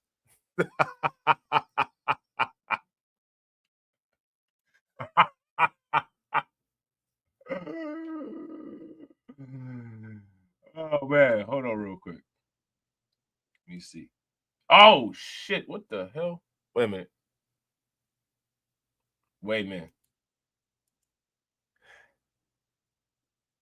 Hey, make sure you guys do these polls that's in the chat too. And shout out to y'all, man. We 5 out of 10 on the goal. That's what's good.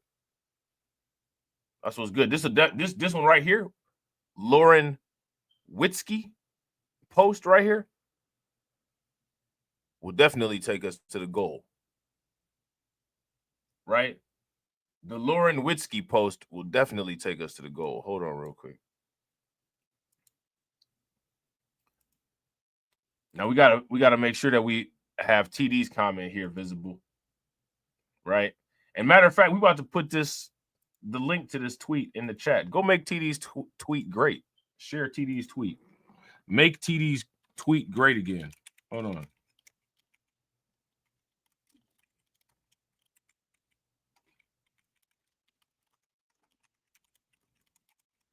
Hey, I'm one of those old people that still calls it Twitter. You know what I'm saying? When the kids are like way younger and like I'm a super duper old man, the kids are gonna be like, oh, he still calls it Twitter. Millennial. You know what I'm saying? Okay, millennial. You know, it's gonna go from okay boomer to okay millennial because I think we're millennials, right? The most horrible generation in the world, which is, you know, is great. I think the older people was like generation, like people that was born in like 1960 are like Generation X, right? But shout out to TD for buying the lunch. Oh, it's Gen X. We're Gen X. What year was y'all born in? I gotta make sure I qualify. I thought we were millennials. Thank God, we're not.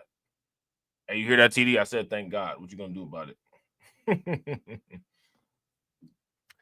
All right, so let's check this out. TD posted, black jobs. Trump will never get the credit he deserves because idiots stay working overtime looking for a reason to hate. Facts. If y'all agree with TD, give me a thumbs up. If y'all disagree, give me a thumbs down. Lauren Witzke says, as invader food cart vendors are disappearing in Southern California thanks to ICE, American teens are moving back in to take their place. And then she shows some black folks. You know what I'm saying? So let's see. This summer, me and my twin brothers decided that we're going to open up our own bacon wrap hot dog business called Glizzy Street. Instead of doing nothing at home, we want to make some money and try to do something. Oh, y'all was 76, 79. Womp, womp, womp. TD's a millennial. Something big. Now, anybody that's in California, y'all need to go make this hot dog stand great. Go buy some hot dogs from these boys. Shout out to TD. TD said, why you got to use the conservative Karen voice? I don't know. Just, making an observation of the profile picture. That's all. That's all. No harm, no foul, right? Invested $400 that we saved from working weekends at our family gas station to start it up. It's a pretty big and they family got a gas station. That's what's good. Investment for us, but with some hard work and long nights, it will all be worth it. The first day we were pretty nervous and there was no customers for the first hour. Then things start to pick up.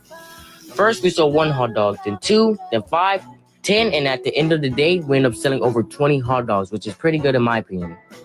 Hey, if they made if they made those with Italian sausages instead of hot dogs, they would blow up. That's the hack for them right there.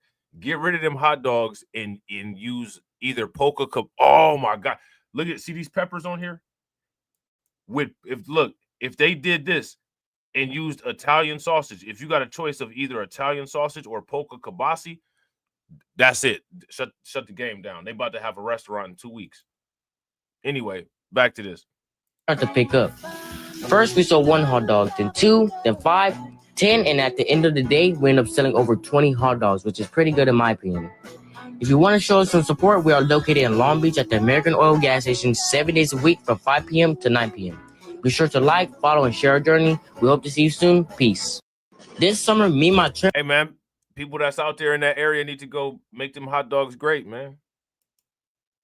Go make them hot dogs great. This is exactly what people said that they wanted.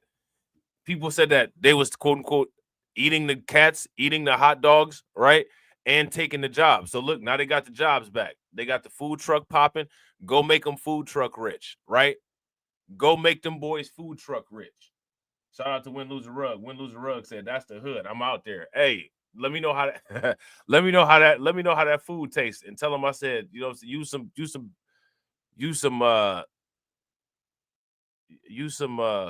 Italian sausage and use some polka kibasi. Leave them Oscar Myers alone. Leave them Oscar Myers alone. Shout out to Tedra. Tedra said, do they have a permit? I would assume they do. I hope they do. I would assume they do. But if they don't, we definitely for sure then got to fund them so that they can get one, right? If you guys would agree, give me a thumbs up. If you guys would disagree, give me a thumbs down. Now, unlike those 2 gentlemen that we just saw doing something productive, let's look and see what this person, who I think is about to do some non-productive stuff, is about to say. Yeah, man. Shout out to TD. I don't have a problem with that tweet. How many people got a problem with that tweet? Speak now or forever hold your peace. They definitely gonna have some people coming to the place now. You know what I'm saying? Because that lady shared their tweet. Because she got about 5 million subscribers for no reason. So her Twitter, like just like how Elon Musk did King Randall, her Twitter account is about to make them rich. Which one? Who got a Twitter account that can make me rich? Somebody help me out. You got, never mind. Let's go. Director Counsel for the NAACP Legal Defense Fund. She has a new piece out this week titled "A Court Without the Range: The Reconstruction Court 2.0," and she joins me. Oh, the Reconstruction Court. Is that what this is? You see what she did? You see how she blacked it? You see how she blacked it? What y'all think about that? You see how she blacked it?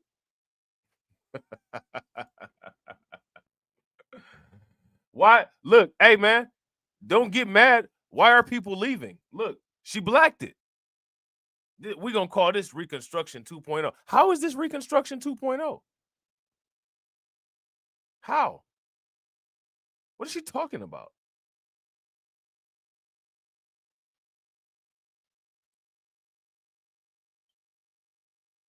Reconstruction 2.0? Shout out to you guys in the comment section. Somebody explain to me how this is Reconstruction 2.0.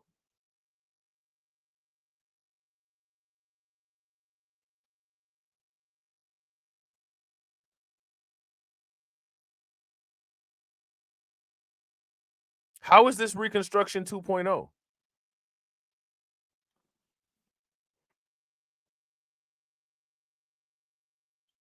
Let me ask you guys this question. What is Reconstruction 1.0? Shout out to TD. TD said, "When lose the rug, you in Long Beach, I'm finna pull up." Hey, yeah, man, y'all need to pull up and do a video supporting them cats. TD, put the video on your channel. Look, I'm talking about supporting black business, and I want you guys to observe how your fellow fist pumpers, the numbers are being pushed down in the chat. Let's go find somewhere else where somebody's talking about something dumb. I want you guys, make sure that you see this. Now, everybody explain this to me, how this is happening. Explain this to me. I can tell you exactly how it's happening. Anytime you try to help the unhelpable, you harm yourself. So as I sit here trying to help the unhelpable, you see it's harming my channel. You see this. Understand the truth about reality. You know what I'm saying? You're seeing this in live action. You're seeing this in real time. Hey, go buy some hot dogs from those 2 young black boys. In less than 30 seconds, the numbers on the chat go from 25 to 17. We supposed to support our businesses. We supposed to support our businesses. I want y'all to see the truth and how pathetic it is.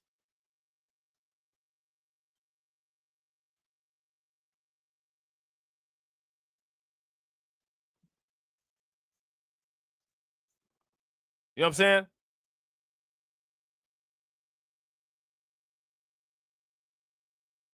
And don't ask any questions about why things are the way that they are. Y'all literally just saw the world being correct. That right there, that was a perfect adjustment of reality, which proves why the world is correct. It was a literal numerical adjustment in real time.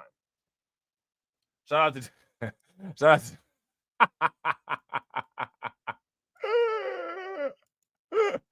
out to Tetra. Tetra said unhelpable is my new favorite word. Yeah. Yeah, he said the boys out there 7 days a week. Now, you know, if everybody left to go buy themselves a hot dog, I wouldn't be upset about that. Right? I wouldn't be upset about that. But I got this feeling that that's not what happened.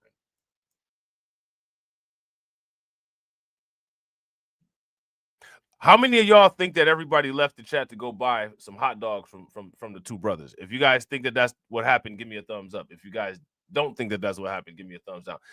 I hate to be cautiously pessimistic, but I don't think that that's what happened. Shout out to TD. TD said that's effing crazy. No, what's effing crazy is to continue to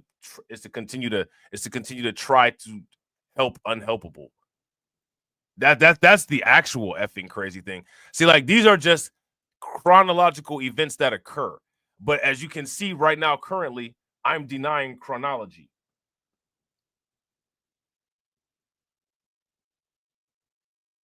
You know what I'm saying? Shout out to Alpha. Yeah, people would rather deep throat hot dogs than go buy some from those 2 brothers. That's what we dealing with. They rather deep throat some hot dogs than go buy some from those 2 brothers. Oh, you do that for free now. You know what I'm saying?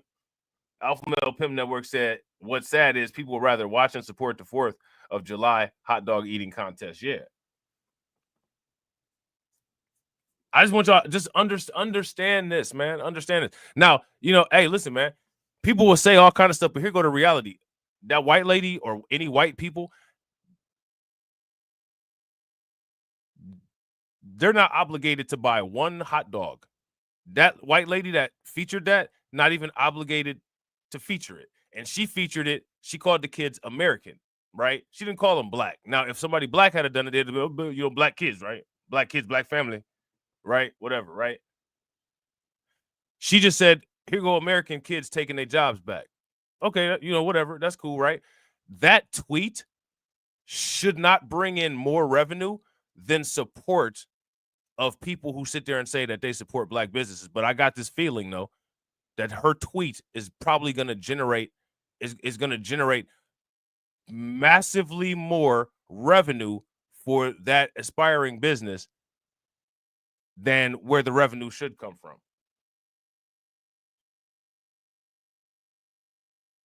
That's somebody's burden to bear, and it ain't mine.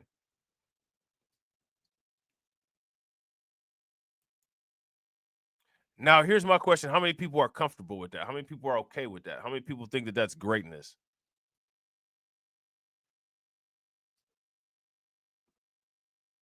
if she doesn't spend a dime at that hot dog shop, but her tweet is responsible for hundreds of thousands of dollars of revenue, and that dwarfs the amount of support that he gets, what would you guys say about that situation?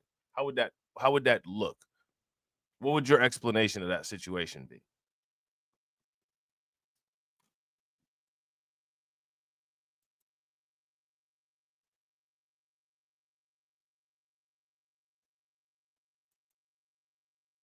Now, shout out to TD, right?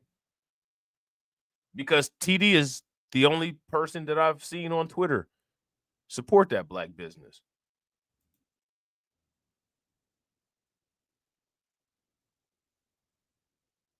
More questions coming, right? Why is that?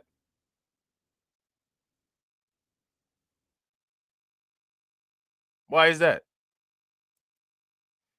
Maybe she got the answer for us. Counsel for the NAACP Legal Defense Fund. She has a new piece out this week titled A Court Without the Range, the Reconstruction Court 2.0, and she joins me now. Now, I asked this question before, right? What is reconstruction? She's calling the court Reconstruction 2.0. What is reconstruction?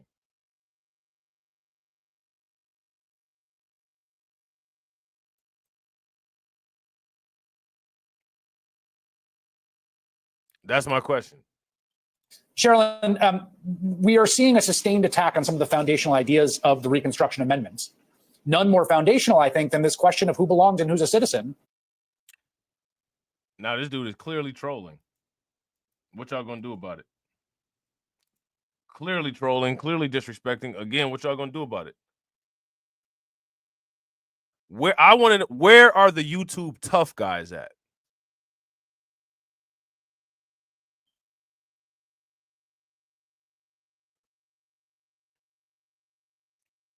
Let's introduce the YouTube tough guys to this video. Now, here's my question. What's going to happen? What is anybody going to do about it?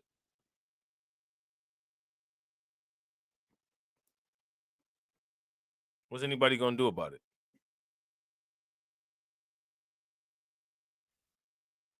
Shout out to DeAndre. DeAndre says she went to Howard. It all makes sense now. Hold on. Now, that's supposed to be the pinnacle of success. All black everything. Black school. Right? We got to add that with Brandon Johnson. Black school, black wife, black house, black family, black car. What's going on here?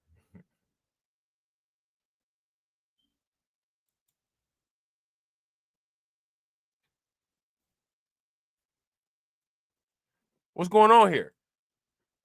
Why is this lady saying this? And what is anyone going to do to stop her? Is my question. If she's incorrect, what's anybody going to do about it?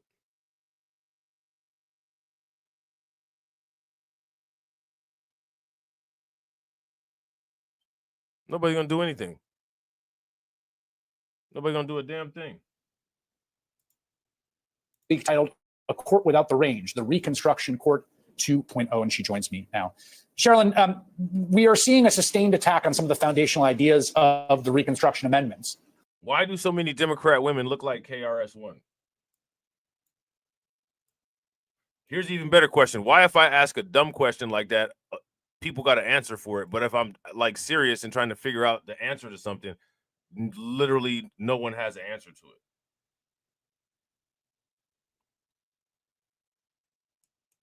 Questions. People lie and say that they love Neely Fuller Jr. so much. Rest in peace, Neely Fuller Jr. I'm just saying. None more foundational, I think, than this question of who belongs and who's a citizen. What do you make of what we are seeing now that the Supreme Court has paved the way to begin some kind of patchwork implementation of this executive order? Thanks so much, Chris. This is a danger of the highest order, a danger to our republic as we know it. The conservatives on this court and conservatives in general have long pushed back against the promise and the power of the 14th Amendment to our Constitution, which was ratified in 1868 after the Civil War. The purpose of the 14th Amendment was to ensure that Black people, formerly So what does it have to do with illegal migrants then?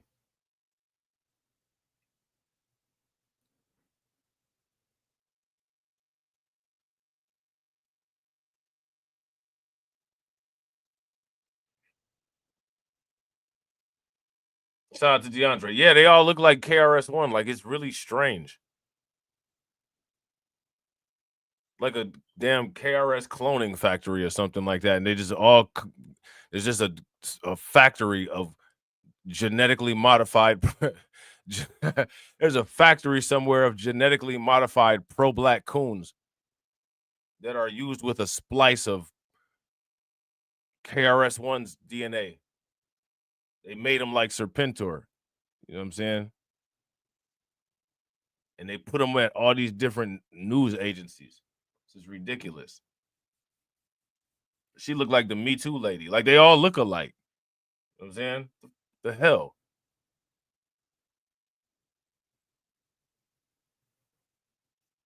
That's, yeah. Again, this is what we need to have a discussion of. Somebody needs to sit down and we need to have a sit down with this woman.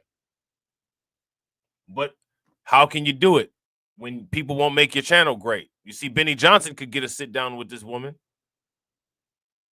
Right? People want the right questions asked.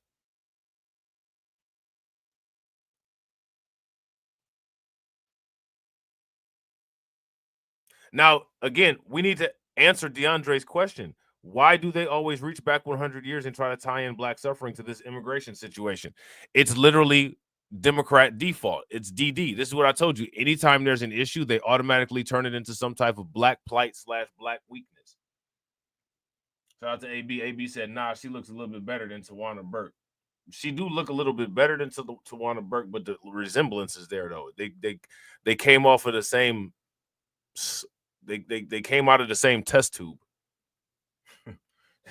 You know what I'm saying? They were dropped onto the same slide in whatever laboratory they were manufactured in. No, shout out to DeAndre. DeAndre said they're cousins. No, they have the same lot number. They have the same lot number and expiration date. You know what I'm saying? They're not cousins. You know what I'm saying? They came out of the same packaging. You know what I'm saying? They got the same barcode. They got the same model number. They're not cousins. You know what I'm saying? Like, you don't say a Honda Accord and a Honda Civic are cousins. You know what I'm saying? DeAndre.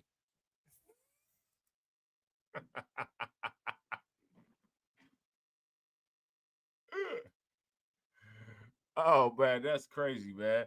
But again, so let's just run this down the line, right?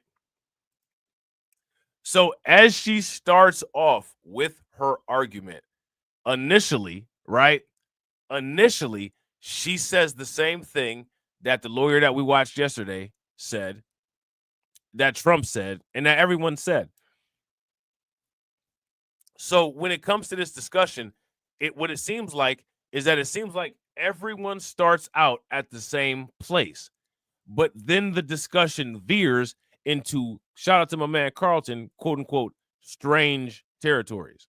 Okay, so we somehow find ourselves in strange territories as this conversation progresses. Right? Let's continue. The conservatives on this court and conservatives in general have long pushed back against the promise and the power of the 14th Amendment to our Constitution, which was ratified in 1868 after the Civil War. The purpose of the 14th Amendment was to ensure that Black people, formerly enslaved and free, would be full citizens, but also was to reset our country and to center the principles of equality and justice in our country. Says who? Because that's not true. Because women's suffrage and all that stuff was still going on, and they had the black codes and all that after that. That was not the purpose of the 14th Amendment. The purpose of the 14th Amendment was population distribution only.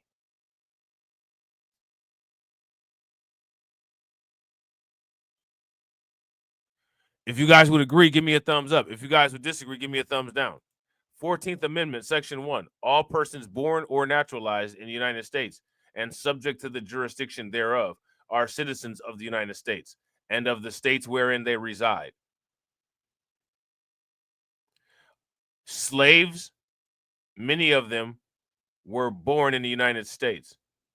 Slaves who were captured free black people or who were transatlantic slave trade trafficked, right, were naturalized and under the jurisdiction of the United States because they fell under the jurisdiction of the plantations or businesses that they were a part of.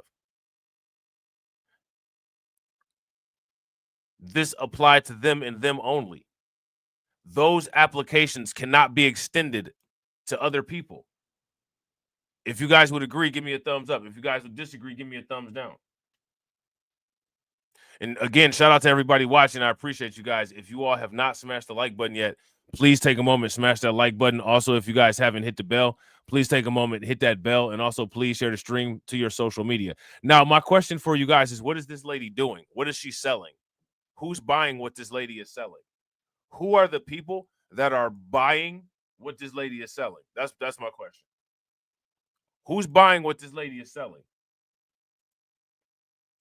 And that's the project that they are pushing back against. They have decided to go for that first sentence of the 14th Amendment: all persons born or naturalized in the United States and subject to the jurisdiction thereof are citizens of the United States and of the state in which they reside, what we call birthright citizenship.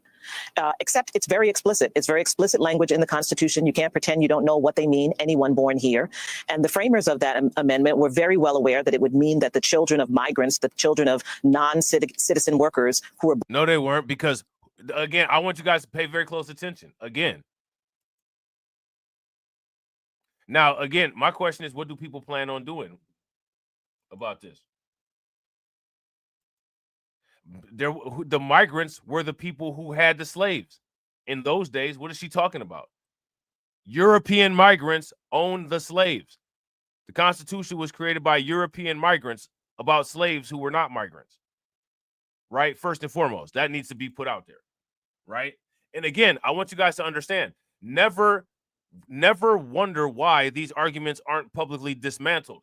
We have look at the chat numbers, man. People want a comedy show instead of getting things executed. I want you to understand that. Understand that. Please do not ask questions about, well, why this, why that. Y'all want the people that strike out as your hitter when the bases is loaded. You're going to lose the game every time, and I don't care. I don't care. I could care less. People moving like that, I ain't playing for that team.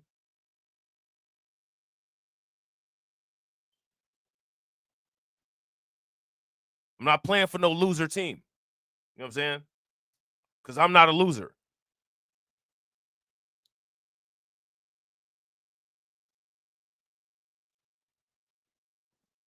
Now, my question is, why are people allowing this moron to sit up here and make this nonsensical argument? Who were the migrants at this time in the United States?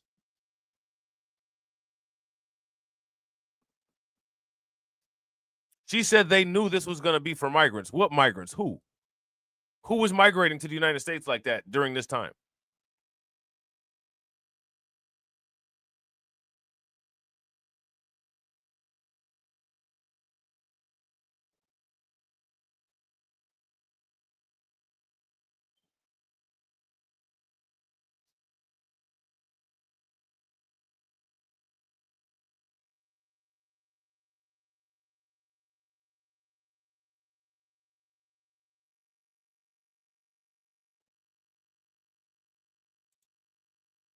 Of that amendment were very well aware that it would mean that the children of migrants, the children of non-citizen workers who were born here would also be citizens. Nevertheless, over non-citizen workers back in the 1800s?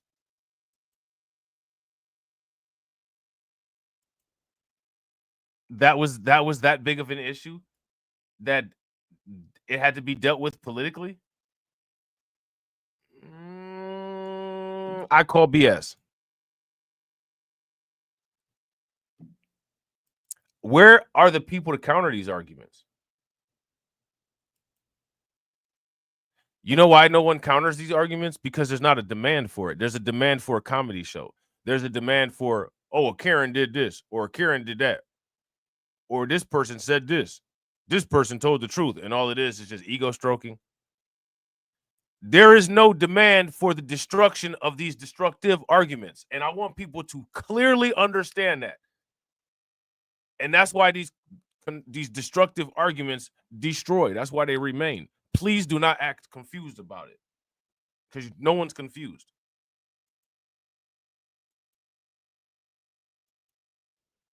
Those days are over. Those days are over.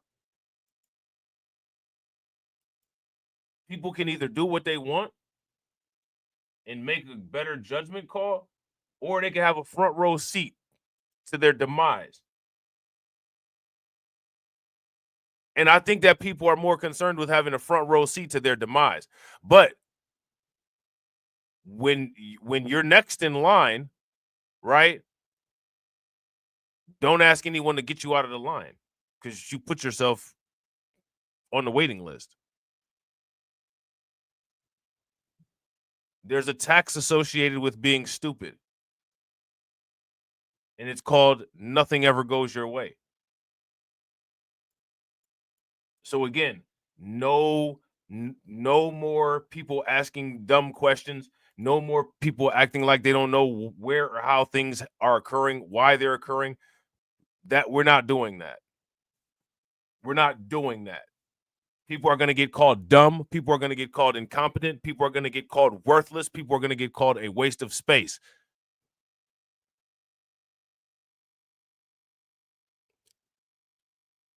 If that's what people show. So again, my question for everybody is, whose job is it to deal with this nonsensical propaganda right here? Whose job is it? I keep asking these. There's no delegation of responsibility, no sense of responsibility, no chain of command, no organization.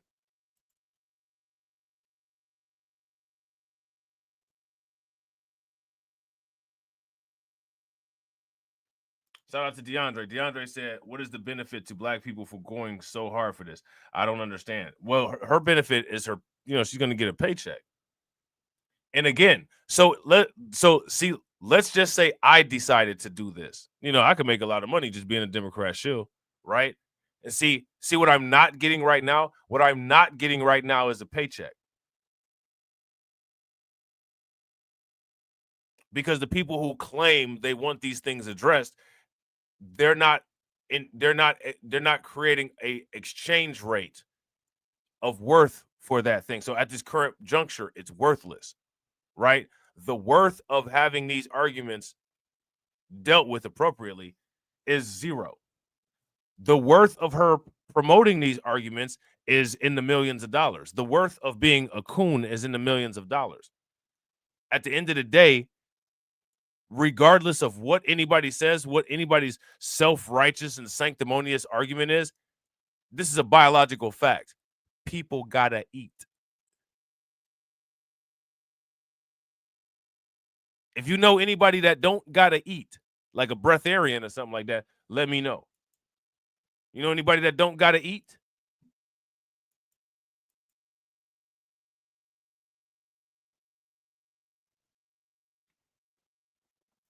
I'd rather eat doing things that I believe in and doing things that I like. But at the end of the day, the longer you go without food, the more hungry you get, and the more urgent you gotta eat becomes.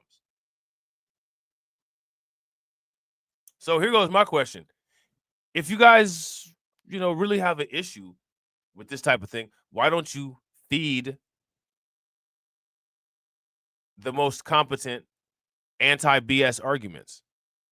You don't feed it because it doesn't have any value.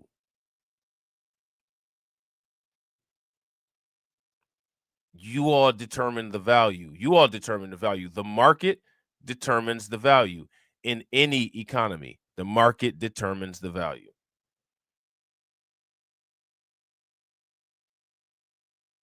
The market is responsible for the value. The market is responsible for deconstructing these arguments having zero value. Is everybody clear on that? So just understand that. The course of the last 15 years, we have heard many Republicans talk about ending birthright citizenship.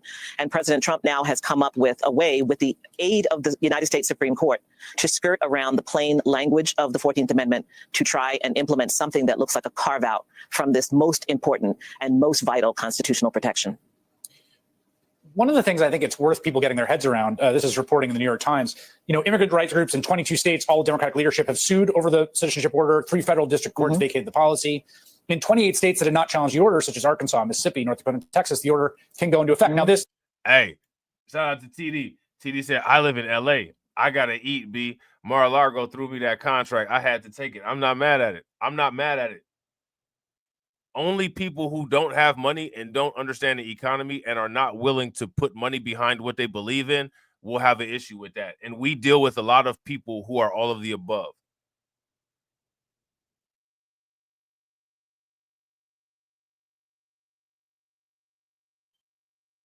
As many selfies as people take and as many selfies as people post, you'd actually think that they would be able to look at themselves and see what they were made of. But clearly they still are under some type of delusion.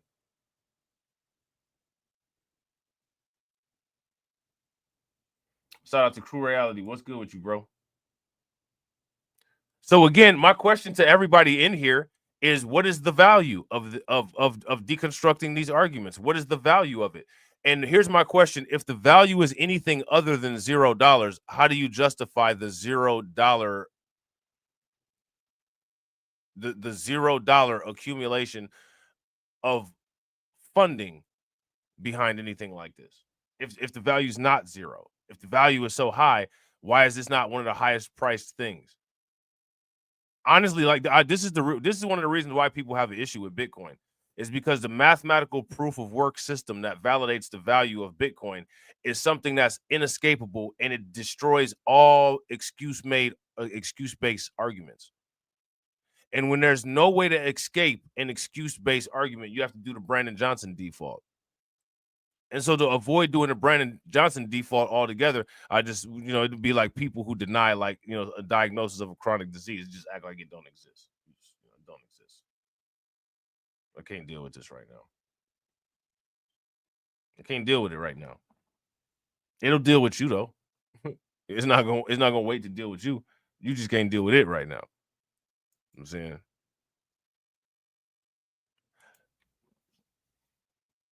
So again, right? Type me through this. What does this have to do with immigrants? Could you imagine if people utilized World War II history to just, provide massive benefit for people who are not, survivors or people who aren't directly related to World War II? Could you imagine the just massive outrage?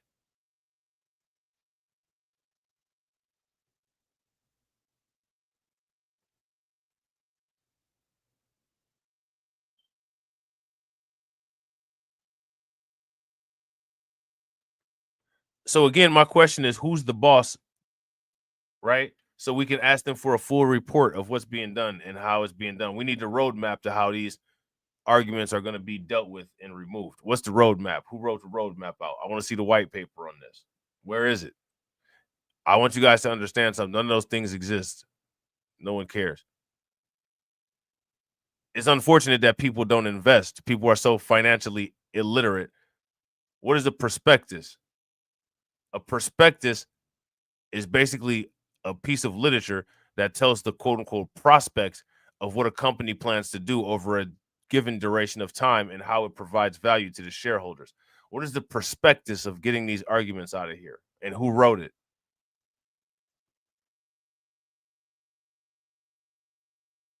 If any of the things that I'm asking about can't be produced, what I need you to understand is that no future results will be produced. So instead of like all these people who run around in disorganized fashions and tell you to demand this and demand that from politicians, why don't you demand organization from the organizers so you can actually get something from politicians? When you demand organization from the organizers, that's when it's time for the organizers to show whether they can versus can't produce that organization. And if they can't produce that organization, well, you know what I'm saying? You need to pull the funding and get a new organizer. I want to ask you guys this question. Why are people so scared to do that? Why are people just little maggots writhing around on a month-old piece of pizza at the bottom of the dumpster? Why?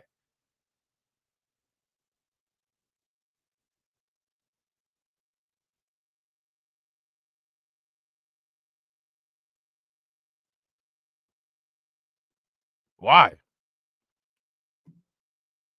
Choice. You know, there might be class actions that get certified, but just to think about the practical reality of every hospital in America, or at least in these states, becoming the frontier of creating a second-class non-citizenship status that they are administering to women coming screaming in labor pains. Remember, the core of our reset country through the 14th Amendment was that this is a country that has no caste. It has no levels of citizenship. But this is precisely what this administration is imagining. And it's happening, Chris, at a time when we are watching masked ICE agents roll up on people outside the Home Depot and wrestle them to the ground. Does anybody care about this? I mean, again, what is people's response to this? I've seen live streams where people have an extreme issue with the content being discussed, and people have massive amounts of feeling about it, massive amounts of engagement to produce. Shout out to Ronnie. You know I don't believe in the shadow ban, bro. I think the shadow ban is digital urban legends, but welcome back. But I want to know what's up with that.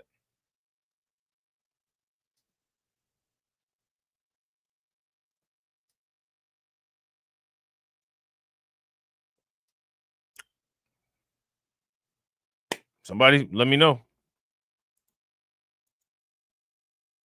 And we're watching them, deport people and send people to third-party countries with which they have no connection.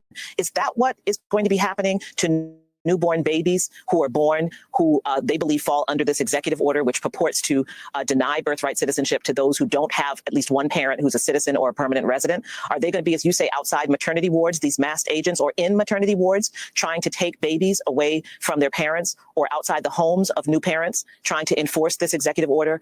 This is beyond dystopian. It already has been dystopian. This is contrary to everything, not just that we believe in this country, but that any decent country premised on the idea of democracy believes in. The question is, will we allow it to happen? The Supreme Court had to know. They were given a green light to this, even though they have said, there could be these class actions, which are aggregated cases where lots of people come together and bring an action.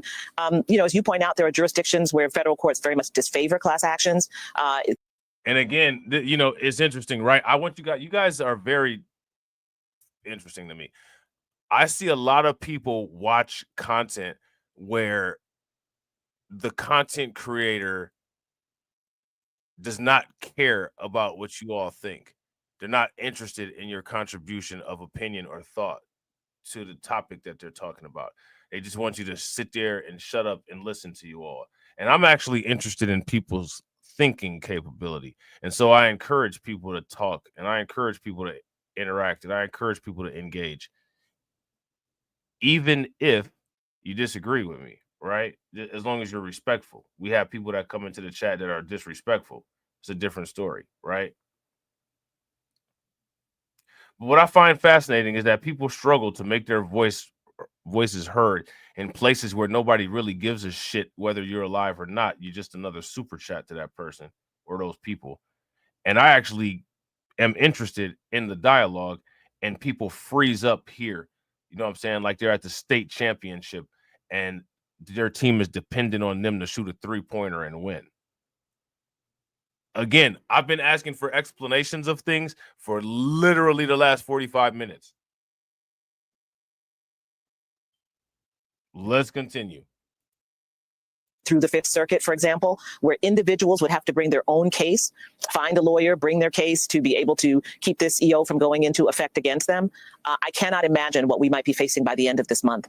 And so I think we have to gather ourselves and really recognize what is coming down the pike. And if we add it to Trump's comments today and earlier about his desire to move United States citizens who are imprisoned in this country to other countries, we are looking at something very, very, very horrifying, something we have really, frankly, never seen before in this country.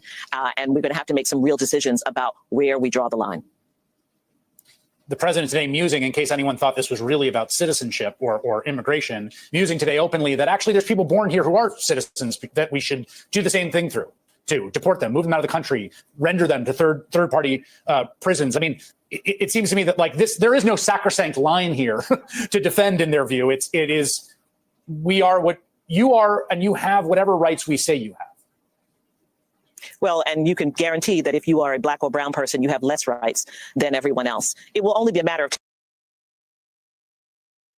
There you go. And that's what everybody wanted to hear. This is why people listen to her, because this is what people learn as substantiation. Yep, I can relate, because we ain't got nothing. We ain't got no rights. That's what that is so pathetic. That is such groveling. And it's become an entire culture.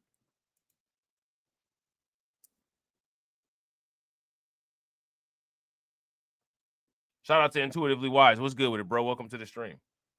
Like it's just that right there. That's the trigger that's necessary to get people's attention. Let me see what she's talking about. You sound crazy. Think about this. When other people talk, they're talking about prosperity and opportunities and business and financial frontiers and stuff like that. The gateway to a conversation with somebody like this engaging in that person's audience is you got to talk about how like the down badism. It's pathetic. It is the absolute pinnacle of pathetic. This is not a flex.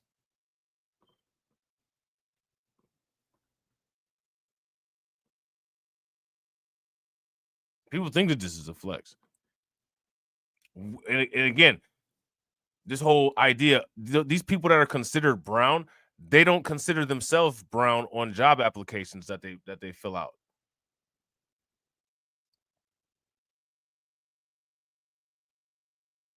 It's just pathetic. This pathetic, aimless attempt at just aimless unity is just absurd and grotesque.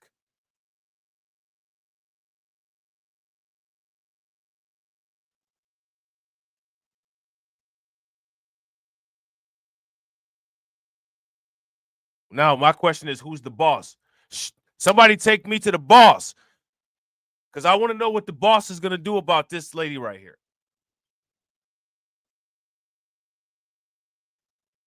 Get me the boss. See, I'm on my Karen shit. Give me the supervisor. Because I want to know what's going to get done about this.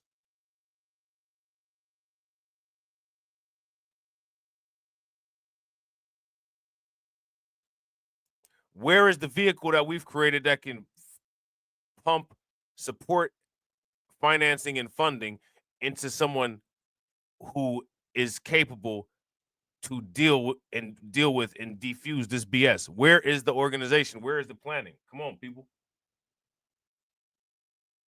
They even put YouTube even put new little trinkets into the chat to try to encourage people to talk more and to engage more. And aside from that, me constantly asking people to say their opinions, and I still can't get nothing but 2 words out of a lot of y'all. I don't understand it. It's bizarre. It doesn't make any sense.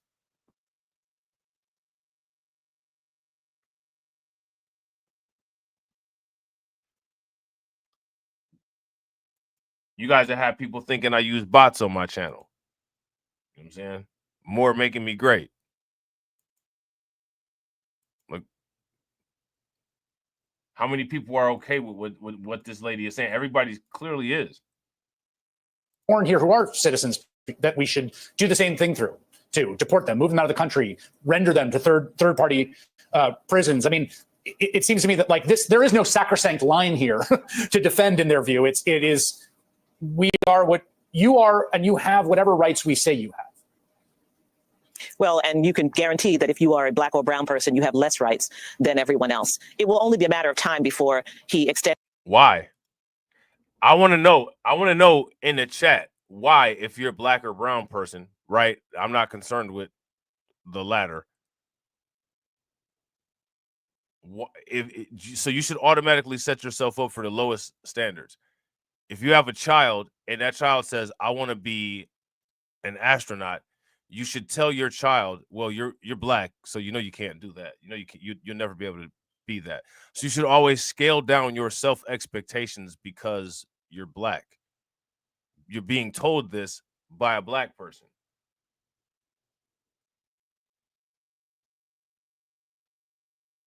Everyone else is told to scale up their expectations because they're capable. You're being told to scale your expectations down. And people believe it and people buy it and they unify behind it and create a culture based on it and think that it's some type of flex.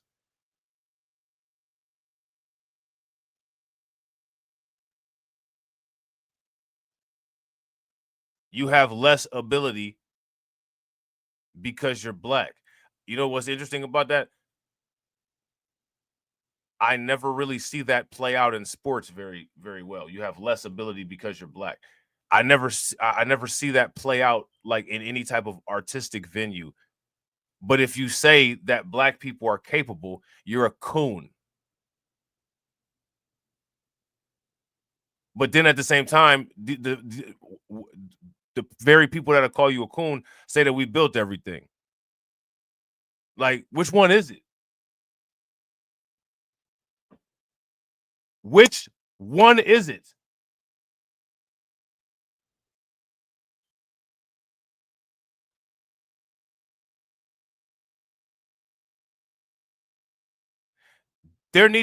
I blame the public for this. Part of the blame goes on these people for just being complete blithering, greedy idiots. But I blame the public, just like I blame the subscribers on YouTube. I blame the public. The public builds these people.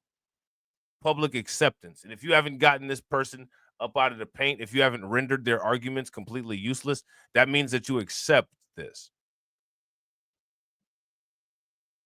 And I want to tell you guys, a lot of people are experts at literally accepting shit. If there was a shit accepting expertise, man, I could name a bunch of people who are the people to go to if you have a problem, because they really know how to accept some shit. I think that's pathetic. That's one of the worst qualities that anything that is classified as human could possibly have.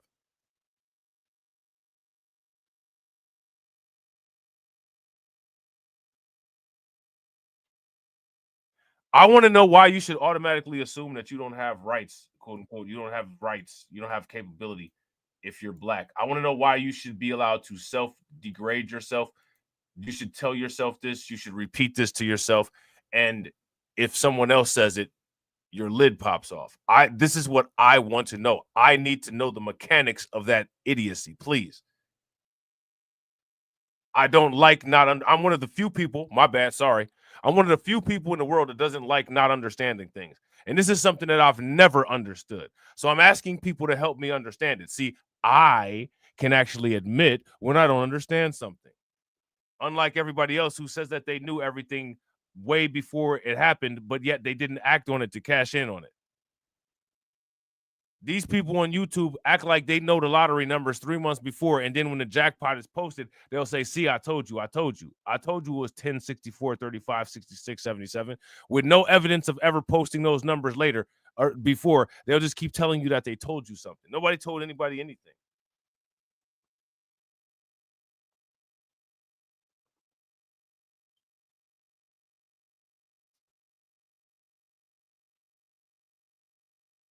No one told anybody anything.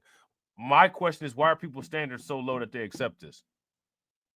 Who taught people the low standard culture is my question. Who? I don't know, because I wasn't taught that. But I want to know who. Stop protecting these people. You know what I'm saying? This is what I say about people always protect all people. These Democrats, they protect criminals. Certain communities protect criminals. This is ridiculous. This is ridiculous. Musing, in case anyone thought this was really about citizenship or immigration, musing today openly that actually there's people born here who are citizens that we should do the same thing through, to deport them, move them out of the country, render them to third party prisons. I mean, it seems to me that like this, there is no sacrosanct line here to defend in their view. It is, we are what you are, and you have whatever rights we say you have. Well, and you can guarantee that if you are a black or brown person, you have less rights. Why? Hello?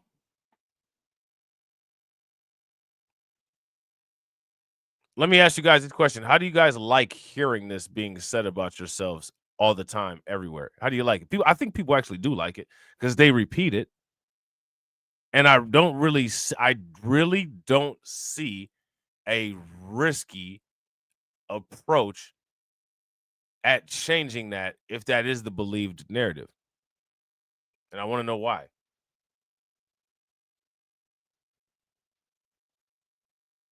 I want to know why. Somebody got to have an answer. I don't like the fact that people can't say things outside of talking points. I think that anybody who calls himself a teacher or anybody who calls themselves, an analyst or an educator, and if the only thing that you can supply people who patron your ideas with is talking points that are one-dimensional, you're pathetic. And you're creating a pathetic lineage, a pathetic prodigy, a pathetic legacy of future morons who can't fight their way out of a paper bag.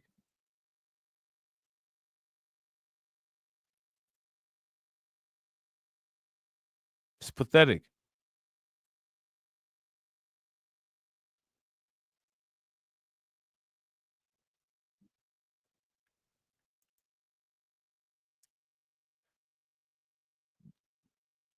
This woman shouldn't even have the ability to be able to link up with MSNBC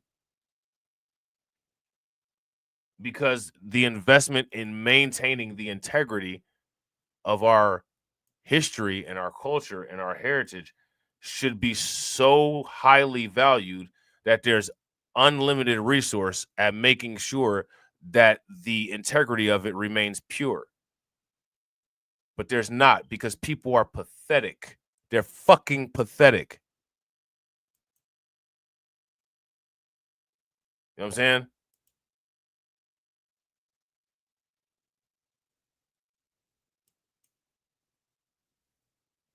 It's just sad.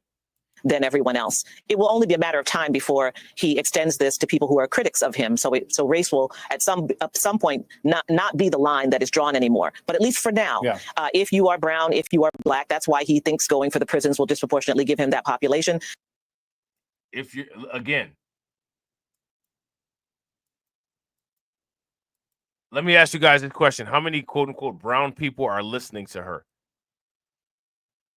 How many brown people do you think appreciate her message?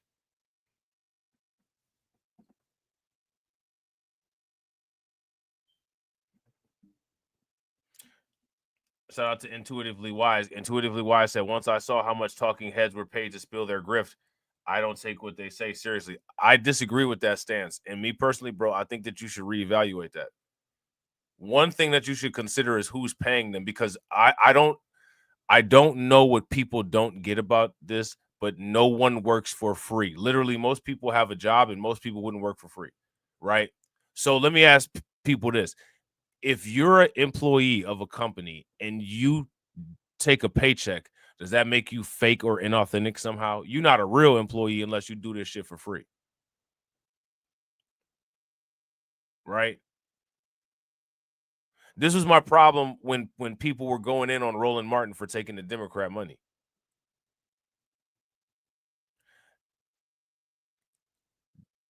What people should really be mad at is not mad that Roland Martin got the money from the Democrats. You should be mad that you can't produce the amount of money that's necessary to dwarf the amount of money that the Democrats paid Roland Martin and pay the people that you think are better than Roland Martin more money than that. Those organizations that quote unquote pay those talking heads, they pay those talking heads because they value the potential effects that they have.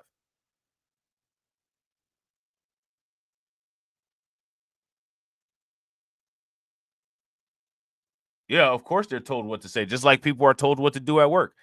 Again, where is everybody at in the chat? Who at work gets told what to do? Now, again, y'all ain't real unless you work at your company for free, because I can't trust you. You genuinely support the company, right? I want y'all to. We're gonna test this. I want you guys to understand. We're gonna test this logic, right? So when people talk about these people are quote unquote paid, everyone is paid. Who do you think out here is volunteering?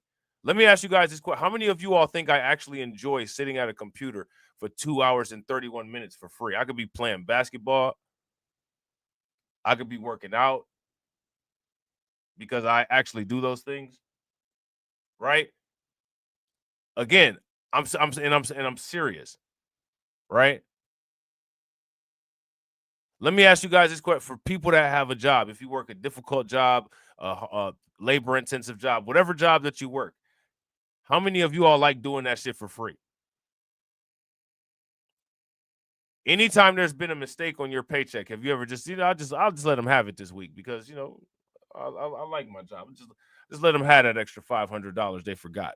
You know what I'm saying? It's all good. You know what I'm saying? I'm going to show them how much, show them how much they mean to me. Now, when you go to a job, you're told what to do.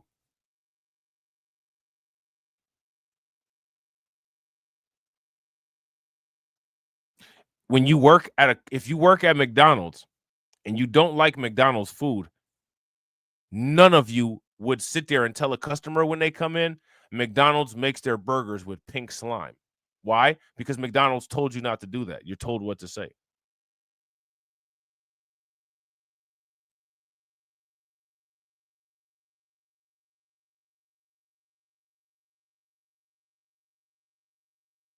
Now, you know what you could do? You could repeatedly buy hot dogs from those two brothers who have that hot dog food truck until that food truck becomes a standalone restaurant. Work at the standalone restaurant, provide quality service until the standalone restaurant becomes a franchise nationwide. And then instead of working at McDonald's, you could work at this franchise that you contributed to making great. And then you can make the franchise even greater and eventually take over McDonald's market cap. And then McDonald's won't tell you that they can't say that the burgers are pink slime. You can make a commercial and say the difference between us and McDonald's is that our burgers aren't pink slime. But I want you guys to understand that these people, that most people's brains have been so pathetically degenerated, they can't even see themselves in the form of any type of greatness. All they can do is just talk about it in the event of feeling inferior to other people. And it's fucking pathetic.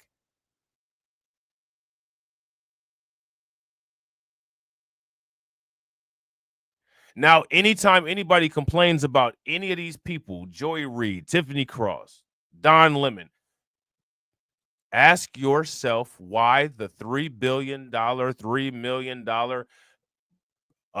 black economy is not pouring that money into the people that you believe should be saying that, because those market caps are higher than any of those businesses.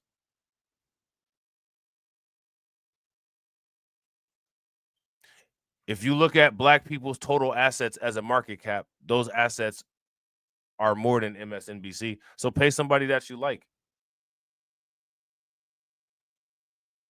What are people waiting for?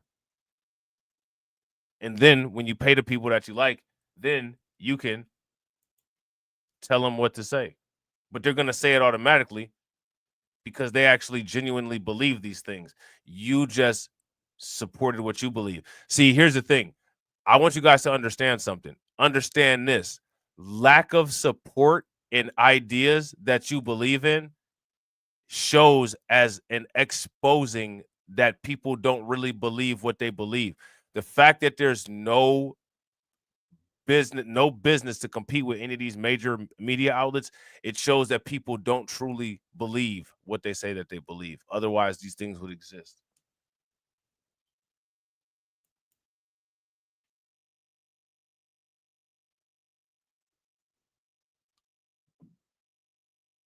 Shout out to Intuitively Wise. Intuitively Wise says, I want people to be sincere when dealing with people's lives. I don't give a shit how sincere you are. I want people to be capable. Sincere is a feeling. I want somebody to be sincere. I want somebody to be capable. I want somebody that's 100% competent and capable of accurate execution. I don't want somebody that, really cares.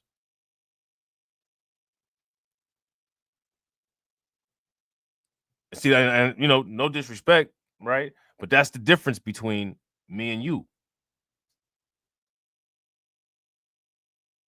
I want somebody that's effective. You want somebody that's sincere. Now, here's my question, and this is a question to everybody in the comment section. Let's just say my pick, which is somebody that's effective, versus Intuitively Wise's pick, which is somebody that's sincere. Who do you think's pick will get the job done the best? Let me know what you guys think. And again, as you can see, people are exposing themselves. We're dealing with, and I'm not talking about you when I say people are exposing themselves sincere. I'm talking about the chat numbers, right? I want you to understand your peers are not capable of constructive thought or critical thought. They can't handle it. The evidence shows it. I'm just pointing it out. So now, again, the question is, what do you do with that? What do you do with that?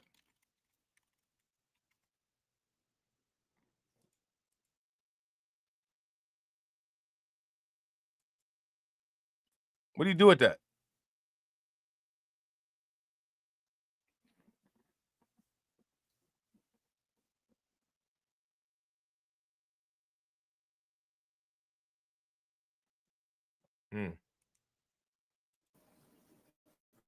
Well, and you can guarantee that if you are a black or brown person, you have less rights than everyone else. It will. There you go. You can guarantee that. You can guarantee the 10-year Treasury rate, and you can guarantee the 10-year Treasury rate. You can guarantee that you're going to die, and you can guarantee that if you're black or brown, according to this lady, you don't have rights.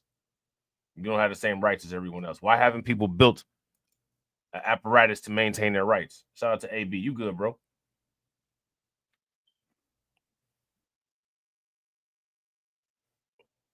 I'm curious. It's always questions, right? Now, this is the most contradictory thing that I've ever seen. For people who claim that they support and love Neely Fuller Jr. so much, and Neely Fuller Jr. is one of the original question everything people don't be having no answers for questions. Someone sincere can give you false information. This isn't an argument, Intuitively Wise. Someone who is not capable can give you false information. Someone who is sincere can give you false information. Anyone is capable of giving you false information. It's not an argument. You need to have someone that's competent and can complete the task. That's why people hire hitmen.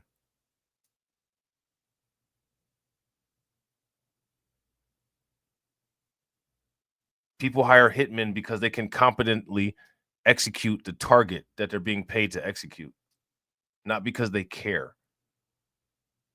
If a corrupt company needs to get a CEO out of there so that they can win over some type of shareholder settlement, and they have some undercover fund and they pay a hitman to take out a CEO, do you think they care about whether the CEO has stock in that company, or if the hitman plans on working for that company or uses that company's product? No, they care. Are you able to do this clean and make it where it doesn't lead back to us?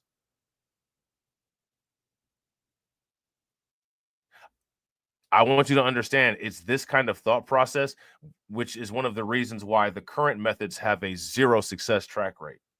0. And people are still forcing their head trying to do things the same way and constantly are providing more data showing how incompetent and incapable these legacy methods are.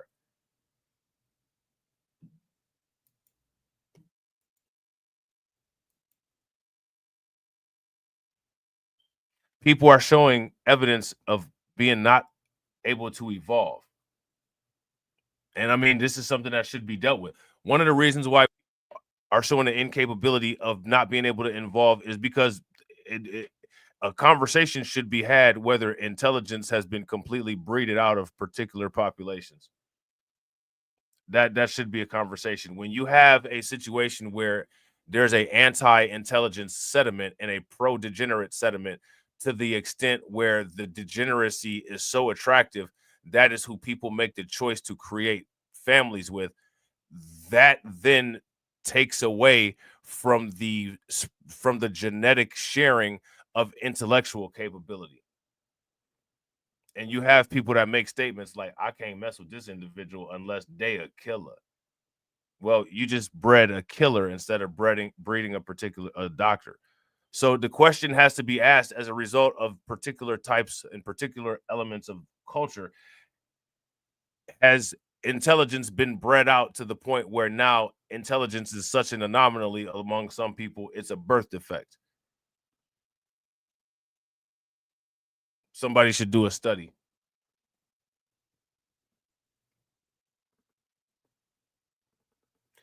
Think about this. If highly intelligent people are not accepted, if highly intelligent people are not welcomed, 2 things happens to those intelligent people. They get absorbed up by other people, right? They get absorbed up by other people, or they never pass that capable genetic material down the line. So then it doesn't go any further. How long do you think that's been going on?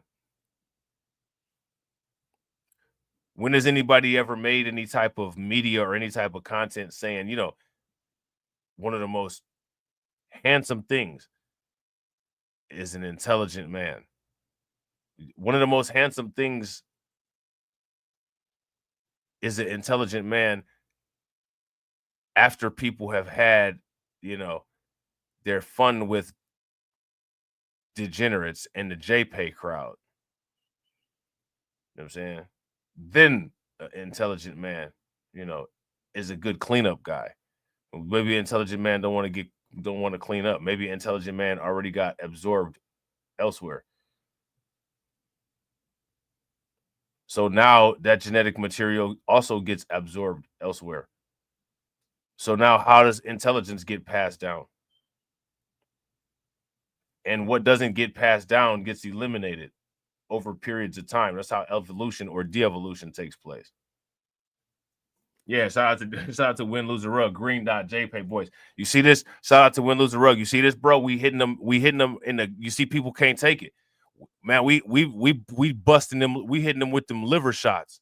They can't take them liver shots, bro. You know what I'm saying?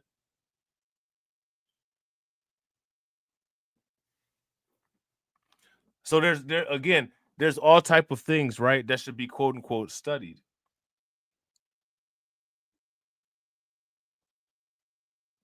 A lot of the things that I suggest that should be studied are circumstances that we have control over.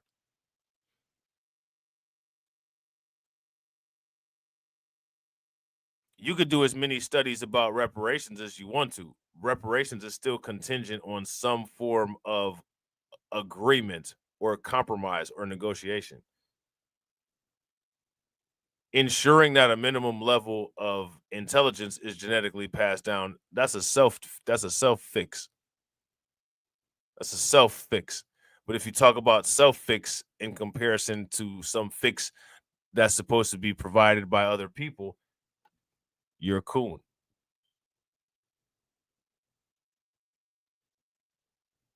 I need you guys to make these things make sense and explain them to me.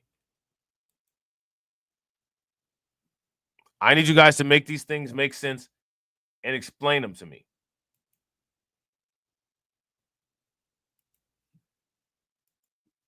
And what I want people to understand is that no one wants to explain any of these things. No one wants to address any of these things. Everybody is 110% perfectly fine with the status quo. Let's make another outrage video. Let's make another outrage video. Let's get outraged. What's the new outrage that we should get outraged about? She wants you to be outraged about the migrants. You know what I'm saying? Shout out to Win, Lose, or Rug. Win, Lose, or Rug said, I think MF's afraid their excuses will be dismantled. They will be destroyed entirely. You know what I'm saying? Shout out to TD. TD said, I see Rob got ninjas fleeing in the live stream. They can't get it popping in the chat, bro, so they got to flee. You know what I'm saying? They got to flee, and they ran so fast, it pushed their hairline all the way back to the back of their neck. You know what I'm saying? I want to know who the boss is, and I want to know why this lady's still employed. To the boss. Because the boss is the boss, and the boss supposed to fire people, right? How come she ain't fired? Where the boss at? I want to talk to the boss. Only be a matter of time before he extends this to people who are critics of him. So race will at some point not be the line that is drawn anymore. But at least for now, if you are brown, if you are black, that's why he thinks going for the prisons will disproportionately give him that population. That's why he's doing this around birthright citizenship. We just had a Supreme Court that black people. What do black people have to do with birthright citizenship? That's my question.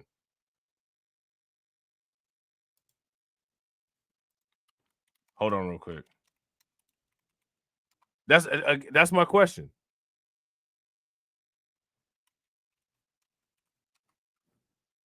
All right, hold on real quick. Give me 2 seconds. Give me 2 seconds. Now, we're going to talk about these Iranian nationals. No, you, bro, AB funny, man. You good, bro. You know what I'm saying? You let your boy go in. Let your boy talk his talk. Hold on real quick. I got you. Give me 1 second. In the U.S. and Iran play out, border security officials in the United States are also facing a new concern. Intelligence suggests that Iranian nationals are trying to get into the country with the help from the Mexican drug cartels. News Nation's Jorge Ventura joining us from San Antonio with more on this. What's the latest and what details or evidence do we have this is happening? Hey, Marty. So from the FBI to Border Patrol, federal authorities do remain on high alert of a possible retaliatory attacks within the United States. Now, according to new internal documents obtained by News Nation, Border Patrol agents on the southern border did receive intel that 35 Iranian nationals in Mexico were planning to cross the border illegally. And that intel also suggesting that cartels like Cartel Jalisco Nueva Generacion and Los Salazar may be involved in smuggling that group into the United States. And that threat window is running through Saturday. And it's part of what officials are calling a growing concern about potential state-sponsored actors using cartel routes to reach the United States. Agents working the Jalisco to San Luis corridor have been told to stay on high alert and to expect this group may be part of a broader network. That alert comes just 1 week after Border Patrol did issue a separate memo saying that the threat of Iranian sleeper cells within the United States has never been higher. That memo also urging Border Patrol agents to not travel alone at this time. Marty. Added urgency as we're heading into a 4th of July holiday weekend. Also, Jorge, the alert comes days after ICE arrested several Iranian nationals. They were already in the U.S. and had serious ties with terrorism, at least some of them. What happened? Yeah, that's right. This is a major security concern. So just last week, ICE did arrest 11 Iranian nationals living in the United States illegally. And at least 3 of those individuals admitted to having ties to a foreign terrorist organization. One individual admitted that he was a former Iranian army sniper. Another individual said that he was part of Iran's Revolutionary Guard Corps. And a third individual even admitting that he was linked to the terror group Hezbollah. And the Department of Homeland Security did confirm that some of these individuals came through visa and parole loopholes under the Biden administration. Some had final deportation orders for years, but remained in the United States. ICE also arrested arrested a U.S. citizen who harbored one of the fugitives and allegedly threatened to shoot agents during that raid. And this all ties back to what many federal law enforcement describe as a new era of border threats. Since January 2021, Border Patrol did encounter over 2,500 Iranian nationals at the southern border, and Department of Homeland Security hasn't disclosed just how many Iranian nationals were released into the United States. That does include hundreds labeled as special interest aliens, meaning that their home countries raise national security concerns. This is also coming, Marnie, as the Department of Homeland Security has recently also apprehended. Shout out to Tampa Supreme. What's good with it, bro? Individuals on the Texas border with ties to special interest countries as well. Marty. All right. Appreciate the update, Jorge. Thank you. Thank you for watching. Subscribe below and download our News Nation app. All right, so there's that. All right. So let's get back to this lady right here and finish this. Right, because again, I'm still curious, man. Yeah, shout out to Brooklyn Queen. Yeah, they still admitting this. I still want to know where the boss is at. Like what is the boss gonna do about this? That has allowed him to go forward with excluding, 500,000 people from Venezuela and the Dominican Republic. He's lifted TPS for Haitians. So there are going to be all kinds of people who are potentially subject to this, but it's only a matter of time. Shout out to Tampa Supreme. Tampa Supreme said, I support ICE. Are you on the left or on the right? I'm not on neither the left or the right. I'm for real, like a true independent. And I don't mess with no law enforcement at all. But, as far as ICE go, you know what I'm saying? I ain't mad at what they doing. ICE is about the only law enforcement agency that you really don't have to worry about just deleting a black person out of the clear blue sky. So from that aspect, you know what I'm saying? I would say ICE is probably one of the most tolerable law enforcement agencies, but I don't mess with law enforcement at all, bro. I don't mess with the police. I don't mess with police. I don't mess with ICE. You know what I'm saying? I don't mess with Popo. I don't mess with ICE. I don't mess with U.S. Marshals. I don't mess with Highway Patrol. They all the same as far as I'm concerned. I don't mess with none of them. You know what I'm saying? I don't mess with law enforcement, bro. You know what I'm saying? At all. I don't care what's going on in the country. You know what I'm saying? I don't care about none of that. Hey, look, I'm not mad at what ICE is doing. You know what I'm saying? Like, they could do their thing. Hey, stay away from me still, though. You know what I'm saying? I don't mess with law enforcement. You know what I'm saying? I don't mess with law enforcement. Time before it gets around to you are not a citizen if you criticize this government. So this is what we feared. It is happening. So yeah, this lady right here, again, shout out to Leonard. What's good with you, bro? What's up with this lady, man? What's up with this lady? We're going to take a look at this alligator Alcatraz. Yeah, shout out to Win Lose a Rug. Win Lose a Rug said, why someone got to pick a side? Whoever is completely one side or the other side. The left and the right are not anything that I feel has any type of benefit for me. Particular things that the left or the right may be doing at one moment could possibly be something that I'm interested in. You know what I'm saying? Like Trump and how he is supporting Bitcoin and the cryptocurrency industry. That's something that I'm interested in. As far as like, I'm about to be banging for the left. I'm not banging for no left. I'm not banging for no right. And I don't support no law enforcement. You know what I'm saying? I don't do none of that. You know what I'm saying? I don't do no supporting of law enforcement whatsoever. I don't support laws and I don't support law enforcement. You know what I'm saying?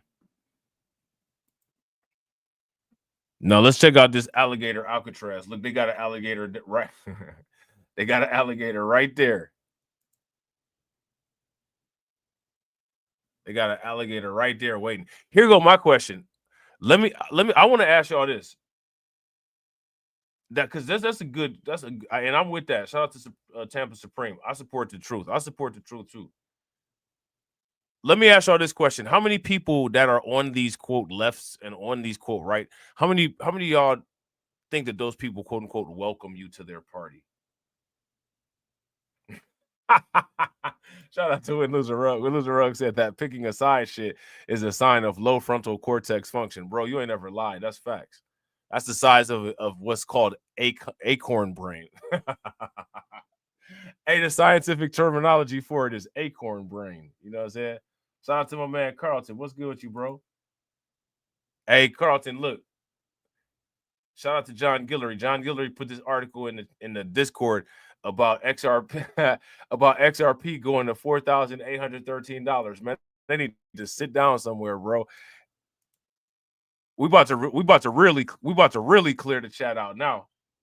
But I gotta show Carlton this because he here. You know what I'm saying? You know everybody is allergic to talking about cryptocurrency. You know what I'm saying? So y'all gonna have to share it. Y'all gonna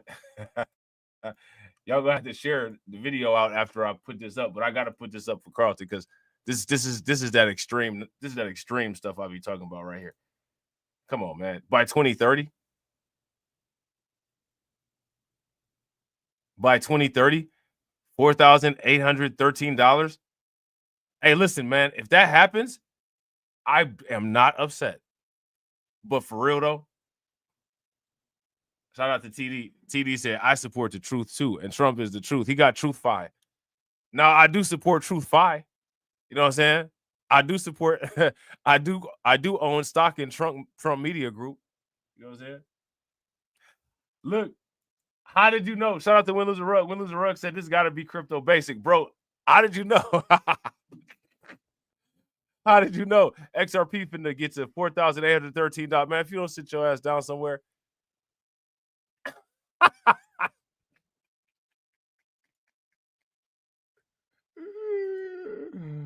Man, if you don't sit your ass down somewhere, man, XRP is not finna be no $4,800 tomorrow, man. It's not about to be that by two. Hey, listen. Like I said, I'm not mad at any of those crazy XRP price predictions.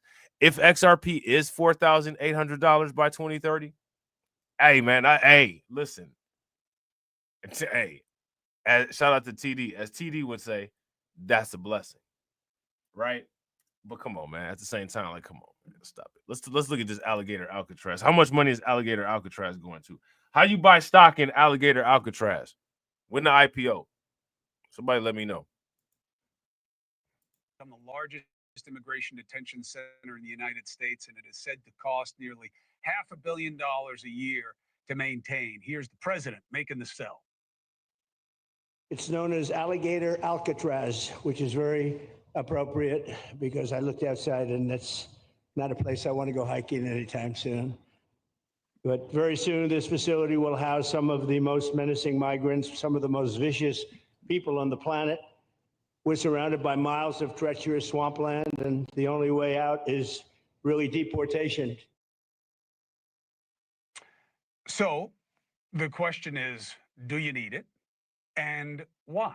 Who better to answer it than the man in charge of figuring out who gets deported and how, Trump's White House border czar, Mr. Tom Homan. Tom, thank you very much for joining us.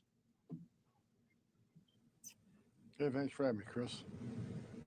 So it is interesting how Alligator Alcatraz has made so many people happy and feel like the government is finally doing its job, and so many people absolutely outraged that this is. I want to know how many of y'all are outraged.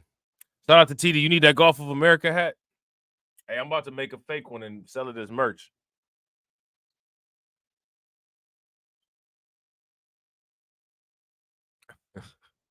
I'm about to make a fake one and sell it as merch. I'm about to make fake MAGA gear, bro. I'm about to straight pirate that.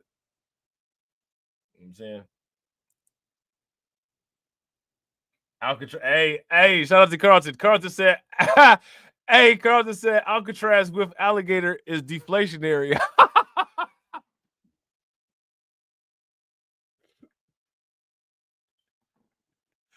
Hey, Carlton said alligator with Alcatraz is deflationary right now.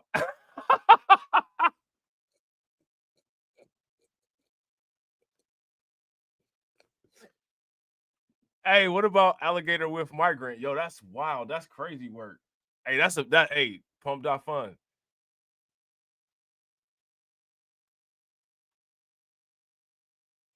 Pump.fun.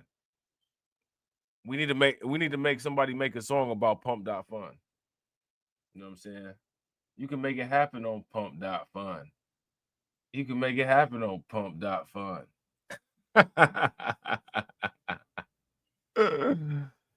Hey, I want an alligator Alcatraz hat for real. I ain't gonna lie to you. TD said he wanted the Gulf of America hat. I want an alligator Alcatraz hat. I want it. It's gonna have. Hey, yo, how wild would that be if the alligator had a sombrero in his mouth? Like, that would be crazy. That would be crazy. They wouldn't let you wear that around.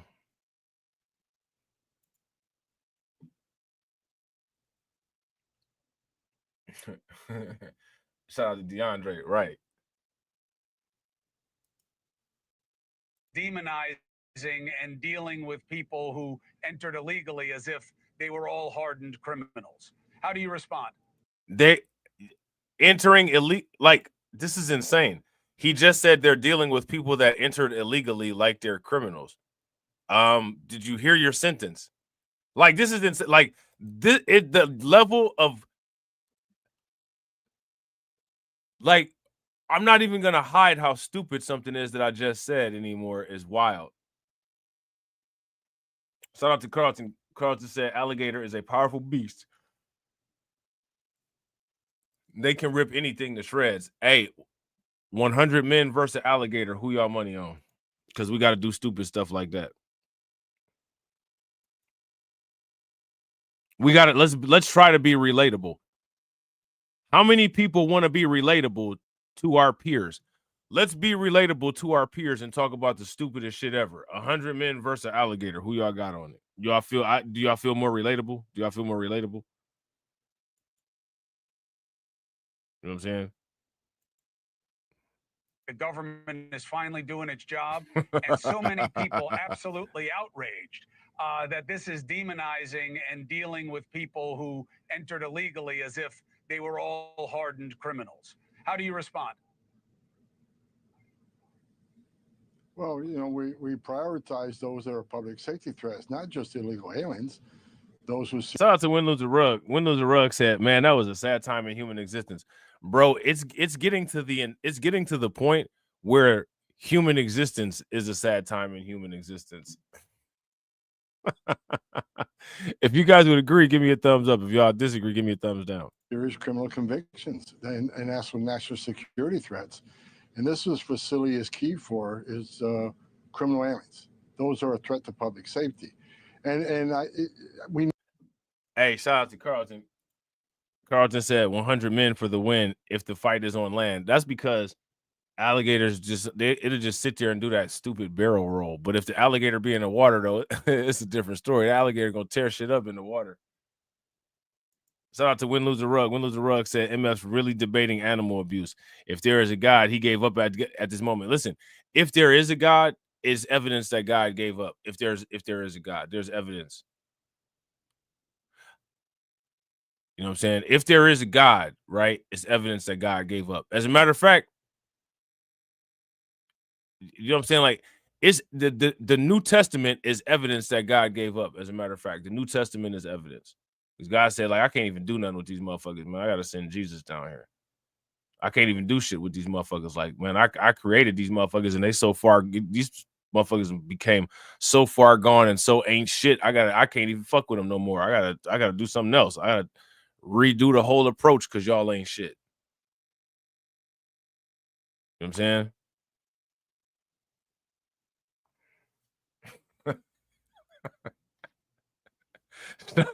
Shout out to Win Lose a Road. Yeah. You know what I'm saying? Like, y'all know I don't go down that road, right? But I'm always willing to walk the walk, right? So, like, you know, if we walk the walk, right? I would, if there is indeed a God, he's clearly said fuck it. You know what I'm saying? Fuck this shit. Fuck y'all and fuck this.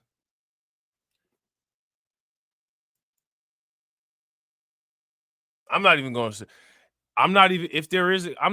show no evidence of myself no more. Like, it's not going to be no type of like miracles. It's not going to be no type of like I'm finna talk to you and shit like that. Motherfuckers just about to call you schizophrenic. Ain't gonna be no burning bushes no more. I'm not about to tell you how to save yourself if some shit happen. Like, good luck with an ark. You know what I'm saying? If y'all motherfuckers hungry, good luck with manna. You're not getting that anymore because you're not shit. I'm saying? That motherfucker said, I had all these planets in this big-ass universe. I'm stopping this bullshit with Earth. Shit. Fuck, these motherfuckers on Earth to wore me out. You think I'm about to put people or life or anything like that on any other planet, man? Get the fuck out of here. This shit right here is enough. This is Earth itself is enough bullshit. You know what I'm saying? I'm not doing this shit no more. Yeah, shout out to Win Lose a Rug. Win Lose a Rug said God probably started somewhere else. It created a whole new universe. That's why we the only ones here. This shit was so fucked up. He just stopped this shit in the middle and said, I'm about to do something else. I'm about to close this up. You know what I'm saying? And I'm about to start this shit over somewhere else because this one is too far gone. You know what I'm saying? Need these beds. You know, I've been saying since January 20th, if we want to run this deportation operation, we need funding. We need more detention beds. Everybody we arrest, we need a bed because they're going to be in detention from several days to several months, depending on the case. So, and yesterday, I didn't see the numbers today, but yesterday I woke up, we had 1,600 beds across the nation empty, 1,600. Hey, here go my question. Look, I know this is gonna bring TD out. TD in the chat, TD in the chat hiding. This is gonna bring TD out of hiding. Why is Christy Nome there?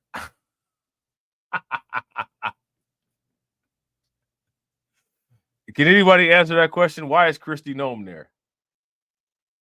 She's the actual ICE mascot. Like, it's wild that they got it's wild that they got a mascot. You know what I'm saying? Like, they got an actual ICE cheerleader. You know what I'm saying?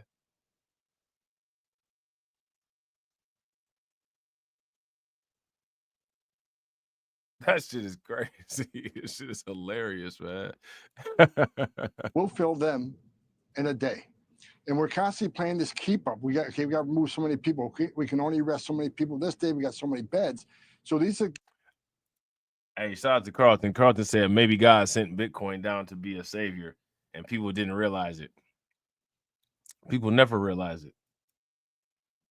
If God does exist, right? Think about this. If God does exist, any quote unquote thing that God has ever sent down as a savior to help people, people have rejected it. They rejected getting on Noah's Ark. They deleted Jesus. You know what I'm saying?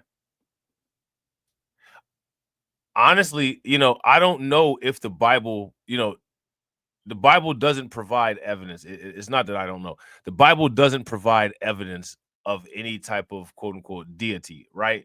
But one thing that the Bible does provide evidence of some things, and the Bible provides evidence that even in ancient myths, people are dumb and they're stupid and they reject opportunity at every opportunity. Oh, that pattern is very clear in the Bible still. You know what I'm saying? Clear that's something that's clear. And what's fascinating about it is that instead of learning the truth that the Bible teaches about humanity and how fucking retarded and shitty people are, they try to take what there's not evidence of and make it the real thing, when the real thing is that people ain't shit. You read all 66 books of the Bible, and that theme is consistent throughout there. The Bible is a big book of people not listening to the alleged God that they say that everyone's supposed to listen to, and people shitting on other people. Shout out to AB Promotions. AB Promotions said the Bible is very good for instructions. Facts. Basically, just do it depends on what your objective is. If your objective is to be rich and prosperous, right? If your objective is to be rich and prosperous, then become rich and prosperous. If your objective is to be shit on by everybody and be poor for the rest of your life, then do everything that every notable character of the Bible did.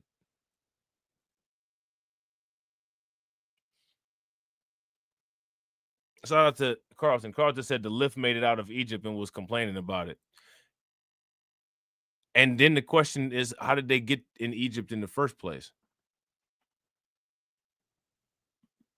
People was out here. They was getting live. People in the Bible days was getting live action miracles and decided to worship Moloch. people are stupid at every turn. You can't use the Bible to show evidence that there's any type of deities, but you can use Bible to show that there's evidence that there's all types of dummies. They was getting live action miracles allegedly in that day. Live action in real time. Make some shit appear. I'm hungry.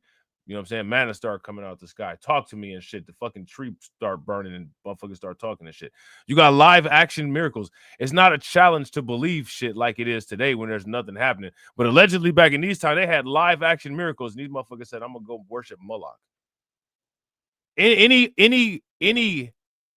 heinous punishment that was levied to the people of the Bible is absolutely justified in how fucking stupid they were.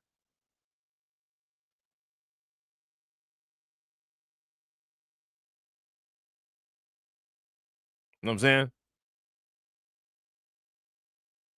It's absolutely justified. Any of the horrors, any of the harms. Oh my goodness, Sodom and Gomorrah. You deserved it.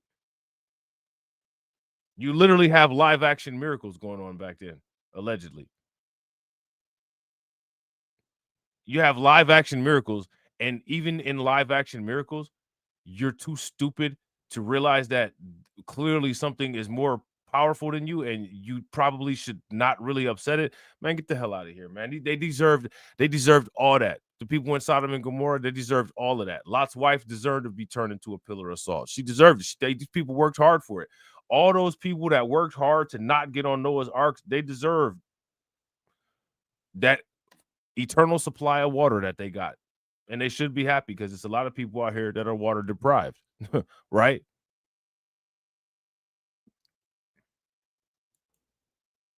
I mean, it's wild. But what's interesting about it is the Bible bumpers don't bump the Bible that way. They don't bump. Now, my question is, why don't they bump the Bible that way?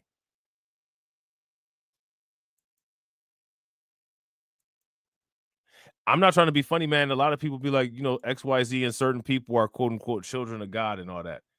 Based on, if you ask me, based on the performance of how people lived out their circumstances in the Bible, I wouldn't necessarily say that being a quote unquote child of God is a flex, because they didn't really display a lot of like gratitude worthy things. They displayed a lot of justifications of like the mass die-offs.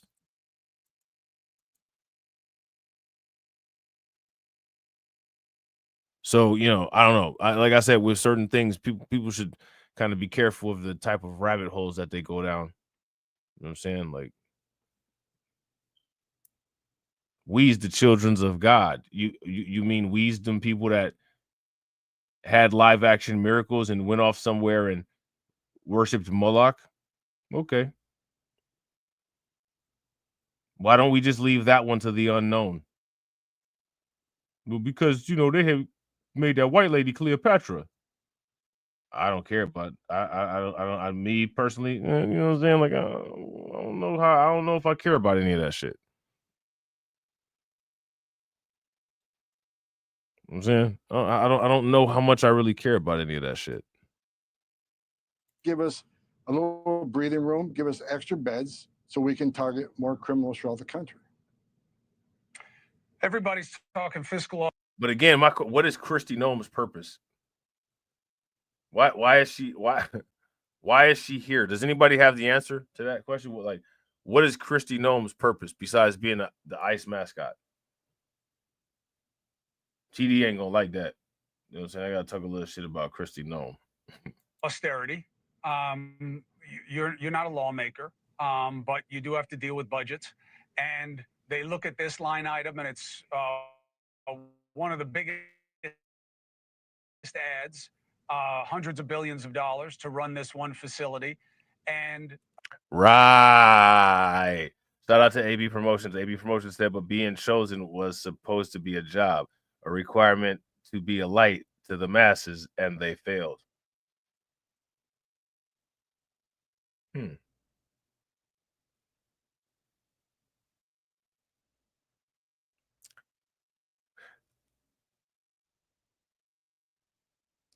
Now, let's just say, for instance, that God is a real thing, right? And let's just say God chose people who claim, or God chose people who showed an incapability of being able to follow in the path that he wanted them to follow. And let's just say, for instance, there were other people on the planet that saw that. How do you think other people on the planet feel about God choosing people who present as not capable of doing what God expects of them? And other people will say, well, we are capable. Why were we not chosen? So do you think that other people would have an issue with, why are these incompetent people chosen? If these incompetent people are chosen by God, then it really shouldn't matter what we do to them at all times.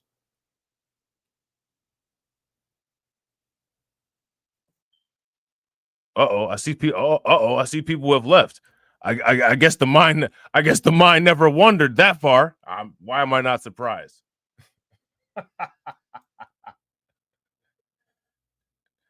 Imagine if you're going for a job, right? You got your boss is like, I got this position, and when I hire somebody, that person will be the chosen one, right? I'm gonna choose this person for this job. All right. Now you got all these competitors, right? All these competitors. I'm gonna choose the one that I want to choose, and I choose competitor A. Now competitor A completely fails. All the performance evaluations for the next 5 years are horrible. And then the job says, you just suck horribly. And you've pissed me off. And you made me look bad. You made me look bad because I picked your sorry ass. So not only am I kicking you out of the country, not only am I kicking you out of your job, out of this company, but I'm going to tell all the other companies around here never to hire you again. And you will walk around in employment exile until retirement. You will never be hired again. No company will ever take you serious. You will always have to panhandle because you've pissed me off so bad, because you've made me look bad. Now, how do you think the other, and on top of it, I'm going to seal off the position because I don't even, you failed so bad, I don't even want anybody else possibly failing worse than you. Everybody else, all the other competitors at the job are like, I hate this person. He destroyed our opportunity. Then they see this person in the street. Oh, can you please put a quarter in my cup? Hey, you're capable. The boss chose you before they chose me. Figure out how to get that quarter in your own cup. And then they kick you in the back and then walk off. I don't know. I think some parallels could be made.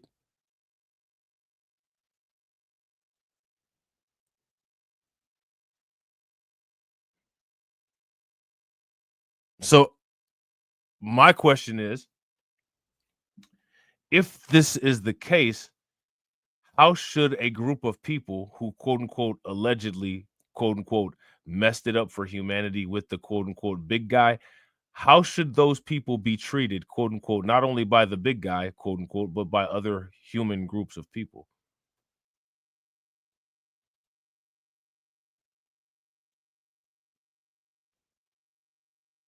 That's my question. What do you guys think? Okay. Let's get back to talking about migrants, right?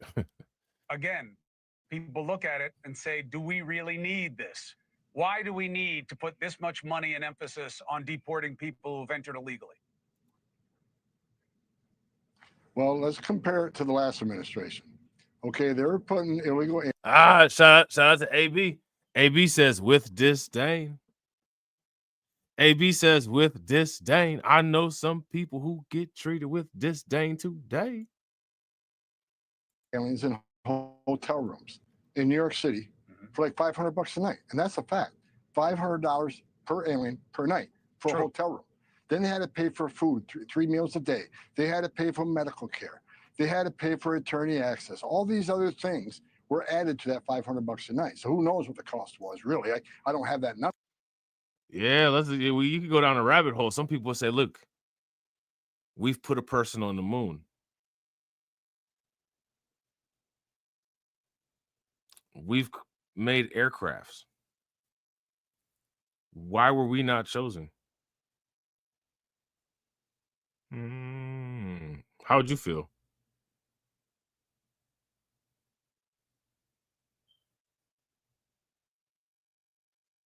If, that is, of course, if, this stuff is true, right? That's the thing, right? We don't know if any of this stuff is true or not. But I do see some parallels, interesting ones.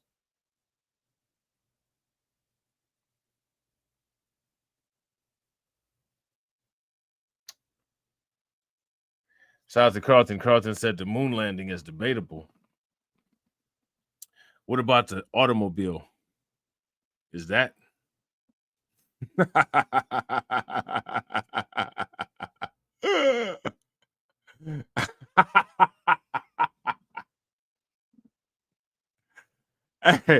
Hey, shout out to Carlton. Carlton said the moon landing is debatable. Hey, what about an automobile? What about an airplane? Are those? Damn, homie. In Bible days, you was the man, homie.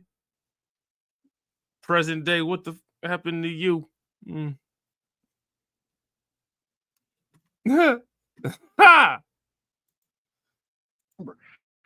can tell you the beds here are just under 300 is what I was briefed on, and that includes 3 meals a day, full medical, doctors and nurses on site.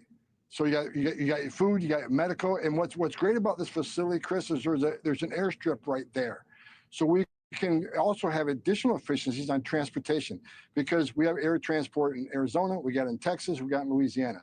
Having an airstrip in Florida, we can have all the East Coast states staging in Florida instead of having sending some to Louisiana, sending someone to Arizona for a removal of Central America or to Asia. Now we have an airstrip right there in Florida, which is not only benefits that facility, because we're going to have immigration hearings also at that facility in Florida, which means when they get already deported and we get a plane load, we can simply load a plane right there and take them to their home country. So it's a cost savings on the beds compared to last administration. It's extreme cost savings on transportation because you got an airstrip right there that can serve the entire East Coast. The October to May numbers, you say, look, we're targeting the guys and the women, I guess, also. None of this means anything to anybody. And it's annoying how it's annoying how people act fake concerned with this stuff. Shout out to Carlton. Carlton said, now there was a brother around the time of the Wright brothers that had a flying machine. I need to find his name. Did he have a big head? What's the dude with the big head's name?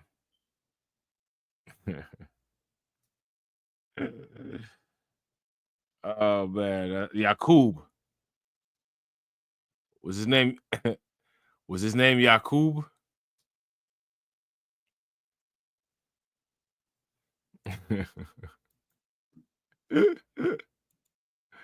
Oh, man. Who are a threat to society. It's 3 out of 4 are traffic, immigration, or other low level offenses. Only 1 out of the 4 are serious felons in terms of like murder, rape, high value crimes. Again, I want to ask you guys this question. Is it a serious felony to enter the country illegally? I mean, I don't understand. Why do we have to ask these questions so much? Why do we have to ask these questions so much? We have to ask these questions so much because this is just ridiculous. We literally just forget the fact that they entered the country illegally, and that's a super serious crime. If I enter a building illegally, I can get in trouble and go to jail for a long time, and nobody's going to sit there and say, well, he's not a violent felon. Like, somebody make it make sense. Like, somebody make this make sense. Is that the right ratio? No, I don't think it is at all. I mean, the vast majority of people arresting have criminal conviction, public safety threats. But, and people look at, for instance, we arrest some people in county jails in non-sanctuary states. and they have a pending criminal case. So we found them in the county jail, which most likely means they're not a choir boy. So they're pending criminal charges. The left don't want to count that. They're saying, well, they're not criminals, they're not convicted yet. Yeah, however, they've been arrested for criminal charges sitting in the county jail. We're not going to sit and wait for conviction because a lot of prosecutors will say, look, if you're going to deport. Real quick, shout out to everybody watching. I appreciate you guys. If you all haven't smashed the like button yet, make sure you guys take a moment, smash that like button. Also, if you guys haven't hit the bell, please take a moment and hit that bell. And also, please share the stream to your social media. And shout out to the people that watched it, that watch the content, man. This is what makes survivors. People who become being comfortable with being uncomfortable. And I'm not talking about sitting there being a generational loser and then saying that you're going through something and that makes you just long-term overage of being a loser somehow makes you resilient. It only makes you resilient to winning. So that's a narrative that needs to get destroyed, right? Being uncomfortably comfortable means that you're adoptable. It doesn't mean that you partake in loser absorption. I'll just absorb all the losses because I'm just sitting here not doing anything. So shout out to y'all, man. You know what I'm saying? Shout out to Carlton. Carlton said $450 million is a big budget and the taxpayers have to pay for it. It's cheaper to put the migrants in quote unquote regular prison. Yeah, there's a lot of people that had a big problem with this with this big busty bill, right? So, you know what I'm saying? That's probably one of the critiques that people are going to have is that is messing up the church's money. You know what I'm saying? Shout out to Tedra. Tedra said, I keep saying that. Why are they acting like these people aren't criminals? They entered the country illegally. Yeah, every single time this is discussed, it's always discussed in a situation of, well, they didn't do anything after that. Listen, if somebody deletes somebody, if they partake in murder, no one ever says, well, after that murder, they didn't do anything else wrong. No one says that.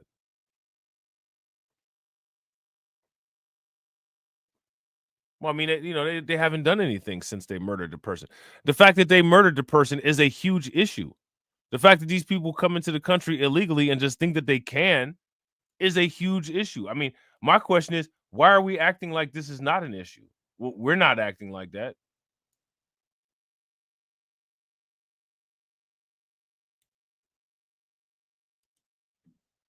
We're not acting like that, right? Them, and we just drop the case and deport them and save the taxpayer a lot of money. However, if the prosecutor wants to prosecute them, we work with the prosecutor, do a writ saying we'll put them back in your custody for prosecution if you guarantee after you're done you release them to us. So we're working that way. So we're doing the best we can for local prosecution, having the first shot at it. But if they don't want that shot, then we're going to remove them. We're not going to release them in the community to reoffend.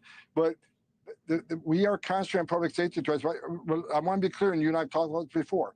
Prioritization of public safety threats, not security threats, doesn't mean everybody else is off the table. Especially in sanctuary cities where we're forced into the neighborhood to find a guy they released from a county jail. When we go looking for that guy, many times we find others who aren't. How many people have heard about the efforts that are being made to quote unquote demask ICE agents? To demask the ICE agents. And what that basically means is we're going to put in legislation that makes it illegal for you to wear your mask. They're talking about these ICE agents. You ain't wearing no mask no more.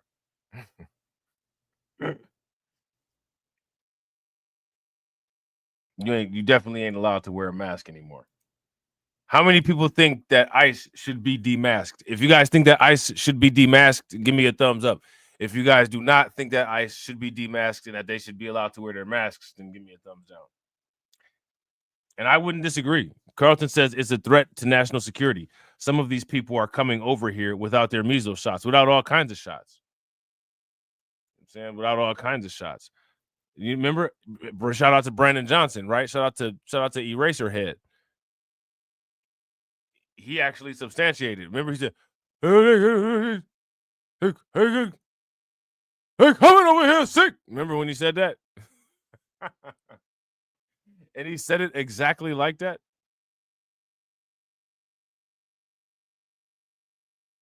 I don't know what you want me to do, but hey, coming over here sick. Remember when he said that?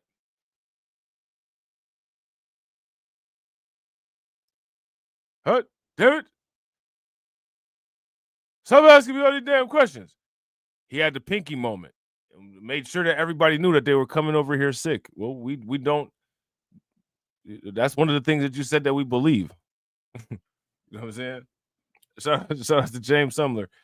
James said Charles Frederick Page invented the aircraft, was prevented from entering the World's Fair, then which the Wright brothers was credited with inventing the first aircraft.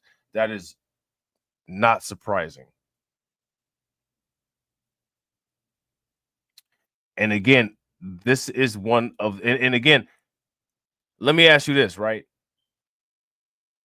Shout out to Charles Frederick Page for being an innovator and for being an inventor.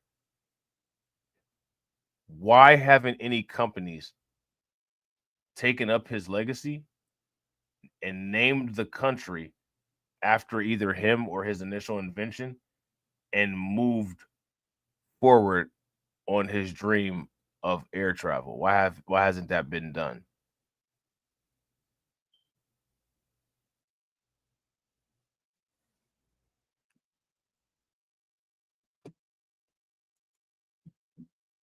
What do you got again?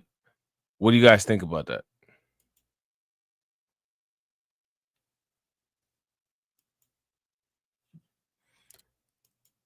He was a creator and his peers are a spectator, and because nobody took up his legacy, he wasn't allowed to be made great. So now his name is not brought up very often in the conversation in regards to travel innovation. Not making people great is the ultimate betrayal. It's more of a betrayal than anything that any quote unquote pro-blacks babble about. Any Umar Johnson politics, any bullshit. Not making people great is the biggest existential threat towards any group of people.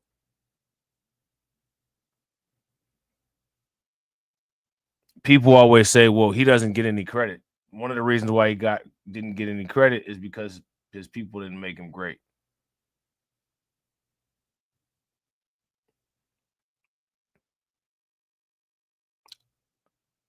We need to have a tribunal.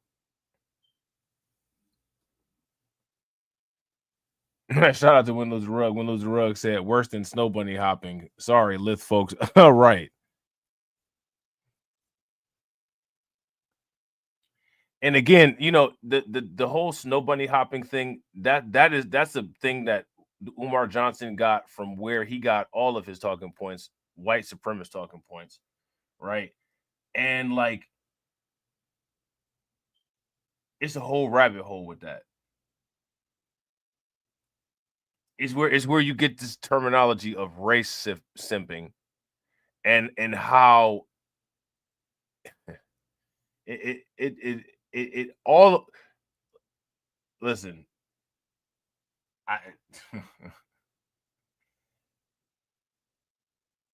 there's that should be a Rumble stream. That's gonna have to be. Shout out to Help Me. What's good with it, bro? That's a Rumble stream. Shout out to Windows Rug. Windows Rug said facts. He said brothers who date white women should be locked up. Well, they felt the same way in the 1960s. So again, you see the convergence of pro-blackness and its white supremacist genesis. You know what I'm saying? So yeah, again, I mean, I substantiate these talking points all the time with facts and evidence, and people, you know, they're stuck in their ways. No, that can't be true. I mean, after you've seen somebody say something or you've seen where this has come from, it still can't be true because you don't want it to be true. That's not how shit works. Shout out to James Sumler. James Sumler said Charles Richard Patterson was the first black man with his father, Frederick Douglass Patterson, to build an established car company in 1911. And again, like, that's awesome. Like, that's amazing. And there should be more like education about that. But we have to ask why his people betrayed him and did not enlarge and enhance the legacy that he built.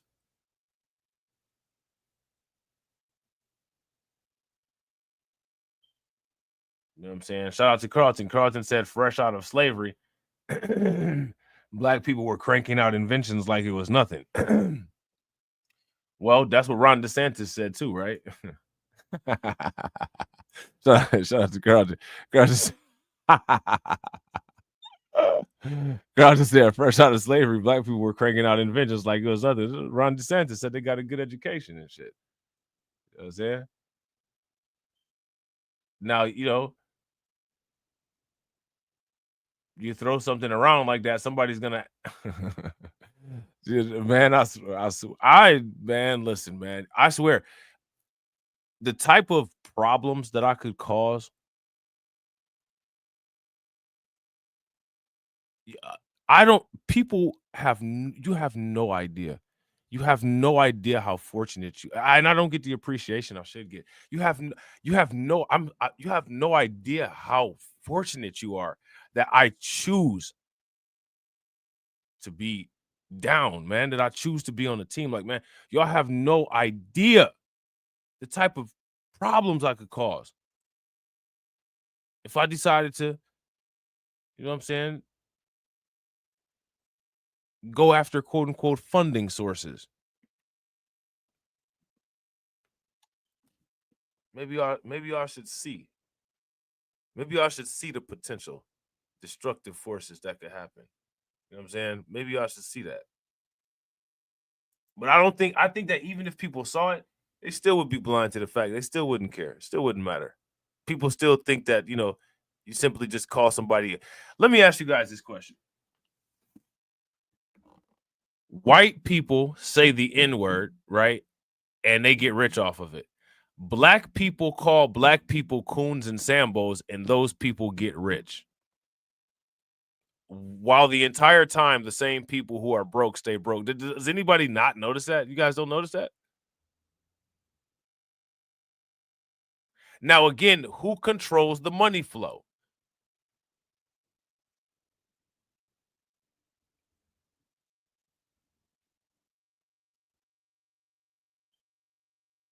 Shout out to Carlton. Carlton said black people right after slavery actually had legitimate excuses, but in 2025, our situation is different.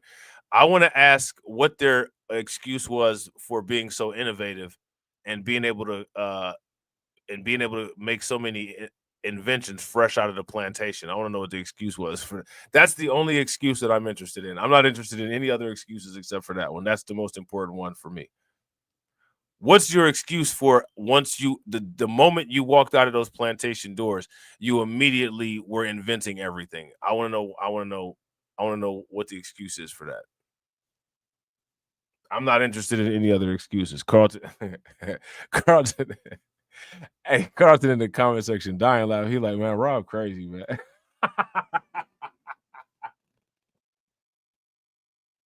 Because I know Carlton know exactly where I'm going with that. You know what I'm saying? Carlton know exactly where I'm going, man. I'm telling you, I will lay a blaze trail right through the middle of the forest, man. I don't care. Listen to me. I don't care how much you like these other clowns on YouTube. You better pray to whoever you believe in and thank that person every fucking day that I don't wake up one day and decide to start experimenting with shit. Because, you know, what would stop me, right? I'm not being financially constrained by large amounts of income. Aren't a criminal target, but are in the country legally. We're going to arrest them and enforce the immigration law. That's what the law requires. No, look, I get it, Tom. I'm not fighting you on that point. I'm saying if it's 3 out of 4 are traffic and low-level offenses, then you start to get close. It's not 3 out of 4. To what? Chris, is not 3 out of 4. But all right. I'm looking at these numbers, and I asked it to you open-ended. If it's wrong, it's wrong. This is what I'm looking at. You saw the graphic. That's where I'm getting the numbers from. But you know, whatever. My bigger point is, you start to get close to what I think the president is kind of ceding some ground on. You know, he's gone back and forth, but the latest is people who are working on farms, people who are working in hospitality, you're going to leave them alone. because they're so important to those industries and to those communities. Isn't that something that he really should acknowledge, and that not everybody who comes into this country illegally is the same? When has anybody ever said that everybody who comes into the country illegally is the same? Like, I like, what is Chris Cuomo talking about?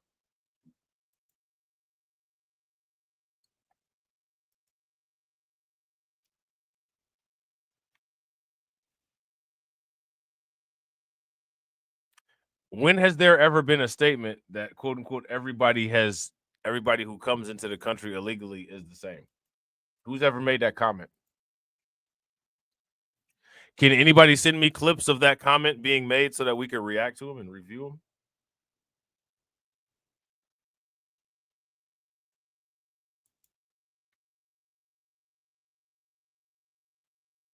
Who made that comment?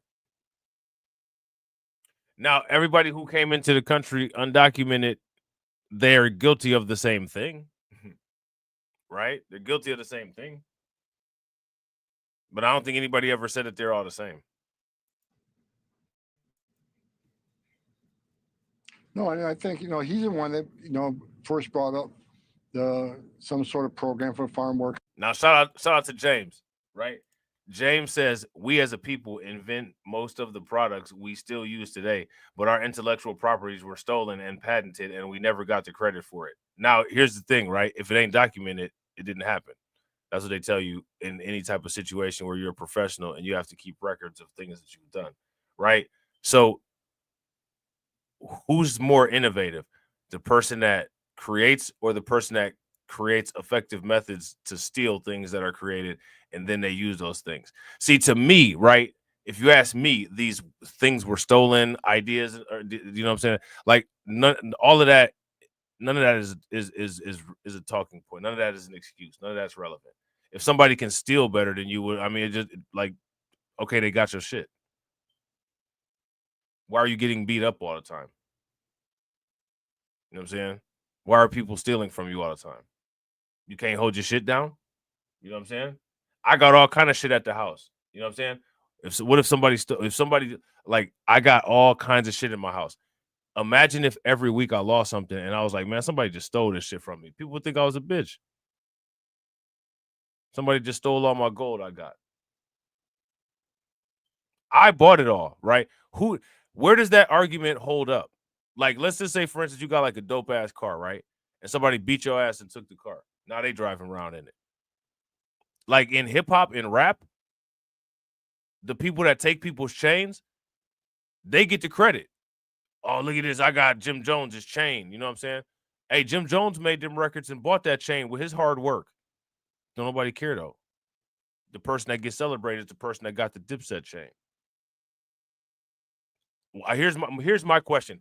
When people, and again, shout out to James. You know you my dude. Ain't no, please don't, you know what I'm saying? No disrespect. But I want people to win. I don't want people to lose, right? When people say something was stolen, what does that do? It doesn't, what does that do? And my thing, if somebody, let's just say, for instance, I stole all kind of shit from somebody and it was like, man, I had this and Rob stole it from me. And if I heard that, I would be like, and if you don't shut the hell up, I'm just going to steal some more shit from you, bitch. Now, go grovel to somebody about that, but make sure I don't hear you, because then I'm going to just steal some more shit from you.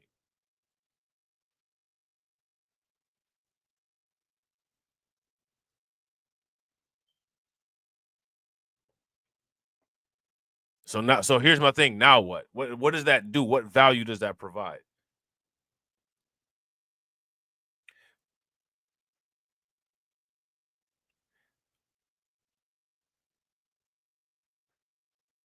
Why, if people are such innovators and they're so good at inventing things, why haven't they invented a way to not get shit stolen from them? Because when you are an innovator and when you're an inventor, you're supposed to solve problems that are currently being faced by you.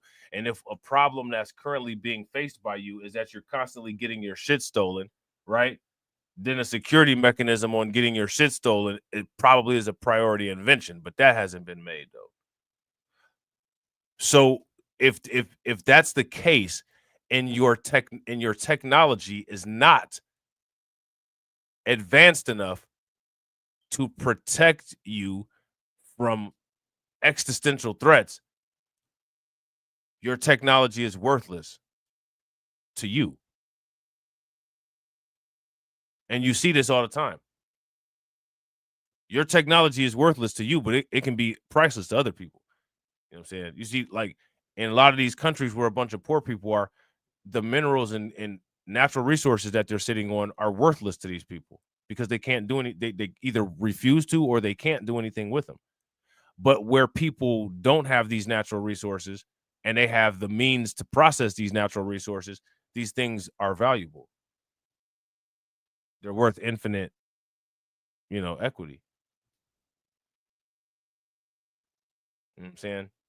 You can rap. You're a blithering idiot, but you can rap. Yeah, and again, shout out to Intuitively Wise. That absolutely shows you the difference between being sincere or being capable. And it substantiates my point. The person that's capable gets the shit done. If you're capable of theft and brutality, then you're capable of getting shit done. So get capable. Stop rubbing yourself and being sincere. You know what I'm saying? Right? Right? Stop rubbing all on yourself and start being capable. Right? I gotta feel this ain't gotta feel all warm and fuzzy. You know what I'm saying? Right? Well, let me let me just give myself a little back massage. Not like, you know what I'm saying? Like, come on, time to execute.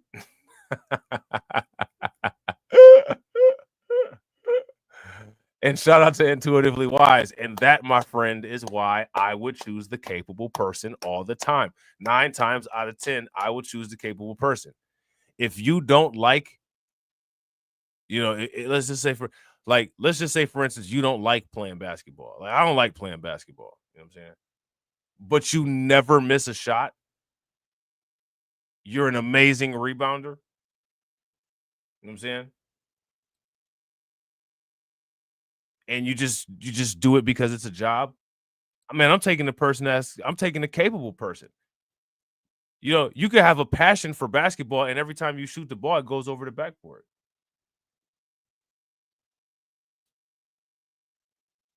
You know what I'm saying? Now, I want you guys to pay very close attention. We hurt so many people feel like we destroyed. Listen, we destroyed so many of these pussies. There's only 4 people left in the chat. We cleared these motherfuckers. We cleared these weak ass bitches out of here. And it's sad that clearing these weak ass bitches out of here on a digital level doesn't extend into the real world, because they need to be gotten up off the planet too, right? Shout out to Carlton. Carlton said the courts back then were screwing over black people with their IP. Shout out to Black Free Thinker. What's good, bro? Welcome back. And we got to do it. We got to do it to him every single time. We got to do it to him every single time. Every single time, people got to know where that ass whooping came from. They got to know the finger. They got to recognize them knuckle prints. Walk past this person with some knuckle prints all in their face and recognize where that knuckle print came from. Know where that ring came from. That ring mark on that forehead, you know where that motherfucker came from. Oh, he just came from over there. Okay.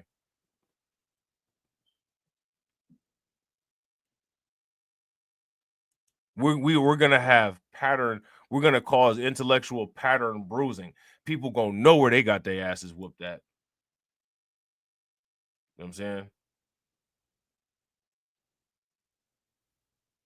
Because of those in the hospitality industry, this President Trump came up with that, and I think it makes sense. The details aren't in yet, so it's still under discussion. I don't want to get ahead of the president what the actual plan looks like.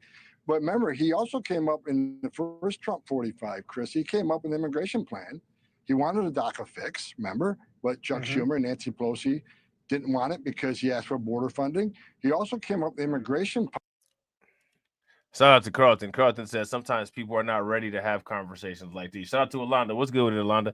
If you ask me, bro, people are never ready to have these kind of conversations. People are never ready for anything. The only thing that people are ready for is people are only ready to accept mediocrity at all times. You know what I'm saying? And people are always ready with an excuse. Those are the only things that people are ever ready for.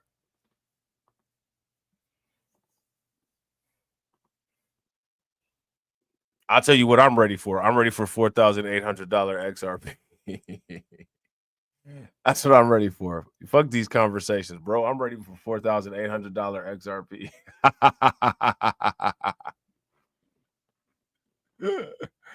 I'm ready for dollar crow at knife, nigga. That's what I'm ready for. You know what I'm saying? Fuck this shit. Policy that I was a part of, and I thought it made sense.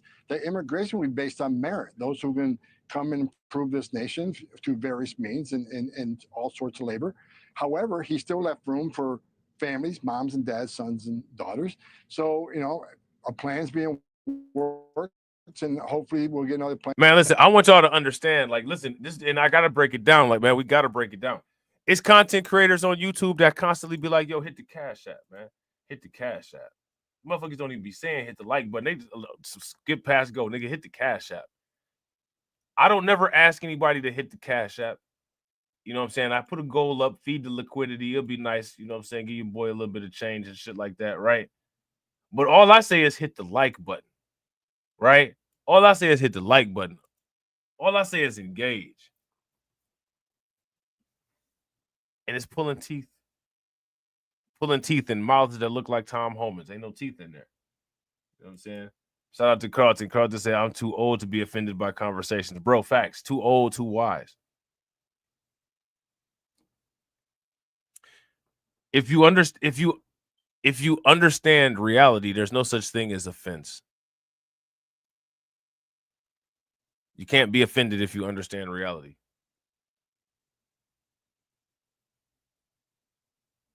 You know what I'm saying? So when people become offended and they become offended by objective facts, you could tell that that's the first cardinal sign that they're detached from reality. And soon, and I think the president's trying to do the right thing, and I support him on this. I mean, I grew up in farm country. I understand the need for dairy workers and so forth. If they can't legal workforce, then it's up to Congress and this administration to come up with options. And so I'm with the president, and we'll see what the policy ends up being. But he came up with this himself, and I'll support it, and we'll see what the final details look like. Thank you for watching. Subscribe below and download our News Nation app. All right, so there's that. So now here goes my question for you guys. More undocumented? You guys want more undocumented? Or hold on. Okay, never mind. Okay, never mind. You guys want more undocumented or no? And I gotta agree. Shout out to Tedra, man. Make sure y'all show Tedra some love for not being a sensitive person. Shout out to everybody in the chat for not being sensitive, right? Tedra says, I'm glad I'm not a sensitive person. Some people take everything personally. That's facts, man. That's facts. And then people gotta not take anything personally. Like people always say, oh, this is a distraction. That's a distraction. A lot of distractions are internal, and emotions are one of the biggest distractions. One of the biggest distractions. Emotions will distract you from finding the right relationship partner. Emotions will distract you from, you know, processing information. That's a good point, intuitively wise. That's another, yeah. I mean, that's an absolutely valid point and a valid question. Intuitively wise asks, or does taking an offense mean your standard took a hit? Yeah, possibly. Possibly. Shout out to y'all for making me 5X great. Though 5X in the chat for your boy. Y'all made me 5X great. I appreciate y'all, man. Yeah, we're gonna do undocumented again tomorrow. We're gonna try to run all these videos out. I'm getting behind on my other stuff, but it's all good though. It's all good though. We'll just be running it late. we'll be talking about some $4,800 XRP predictions, and Carlton will come with the new data that shows the $10,000 XRP price predictions, right? Shout out to AB. Make sure y'all show AB some love. Throw some flames, some radiation emojis, some ducks in the chat for AB. I don't have my drops. Remember, guys, I don't know, something is up with StreamYards today. Like you can't use the drops and all that. So I don't know. So I apologize in advance for that. Shout out to Brooklyn Queen. You know that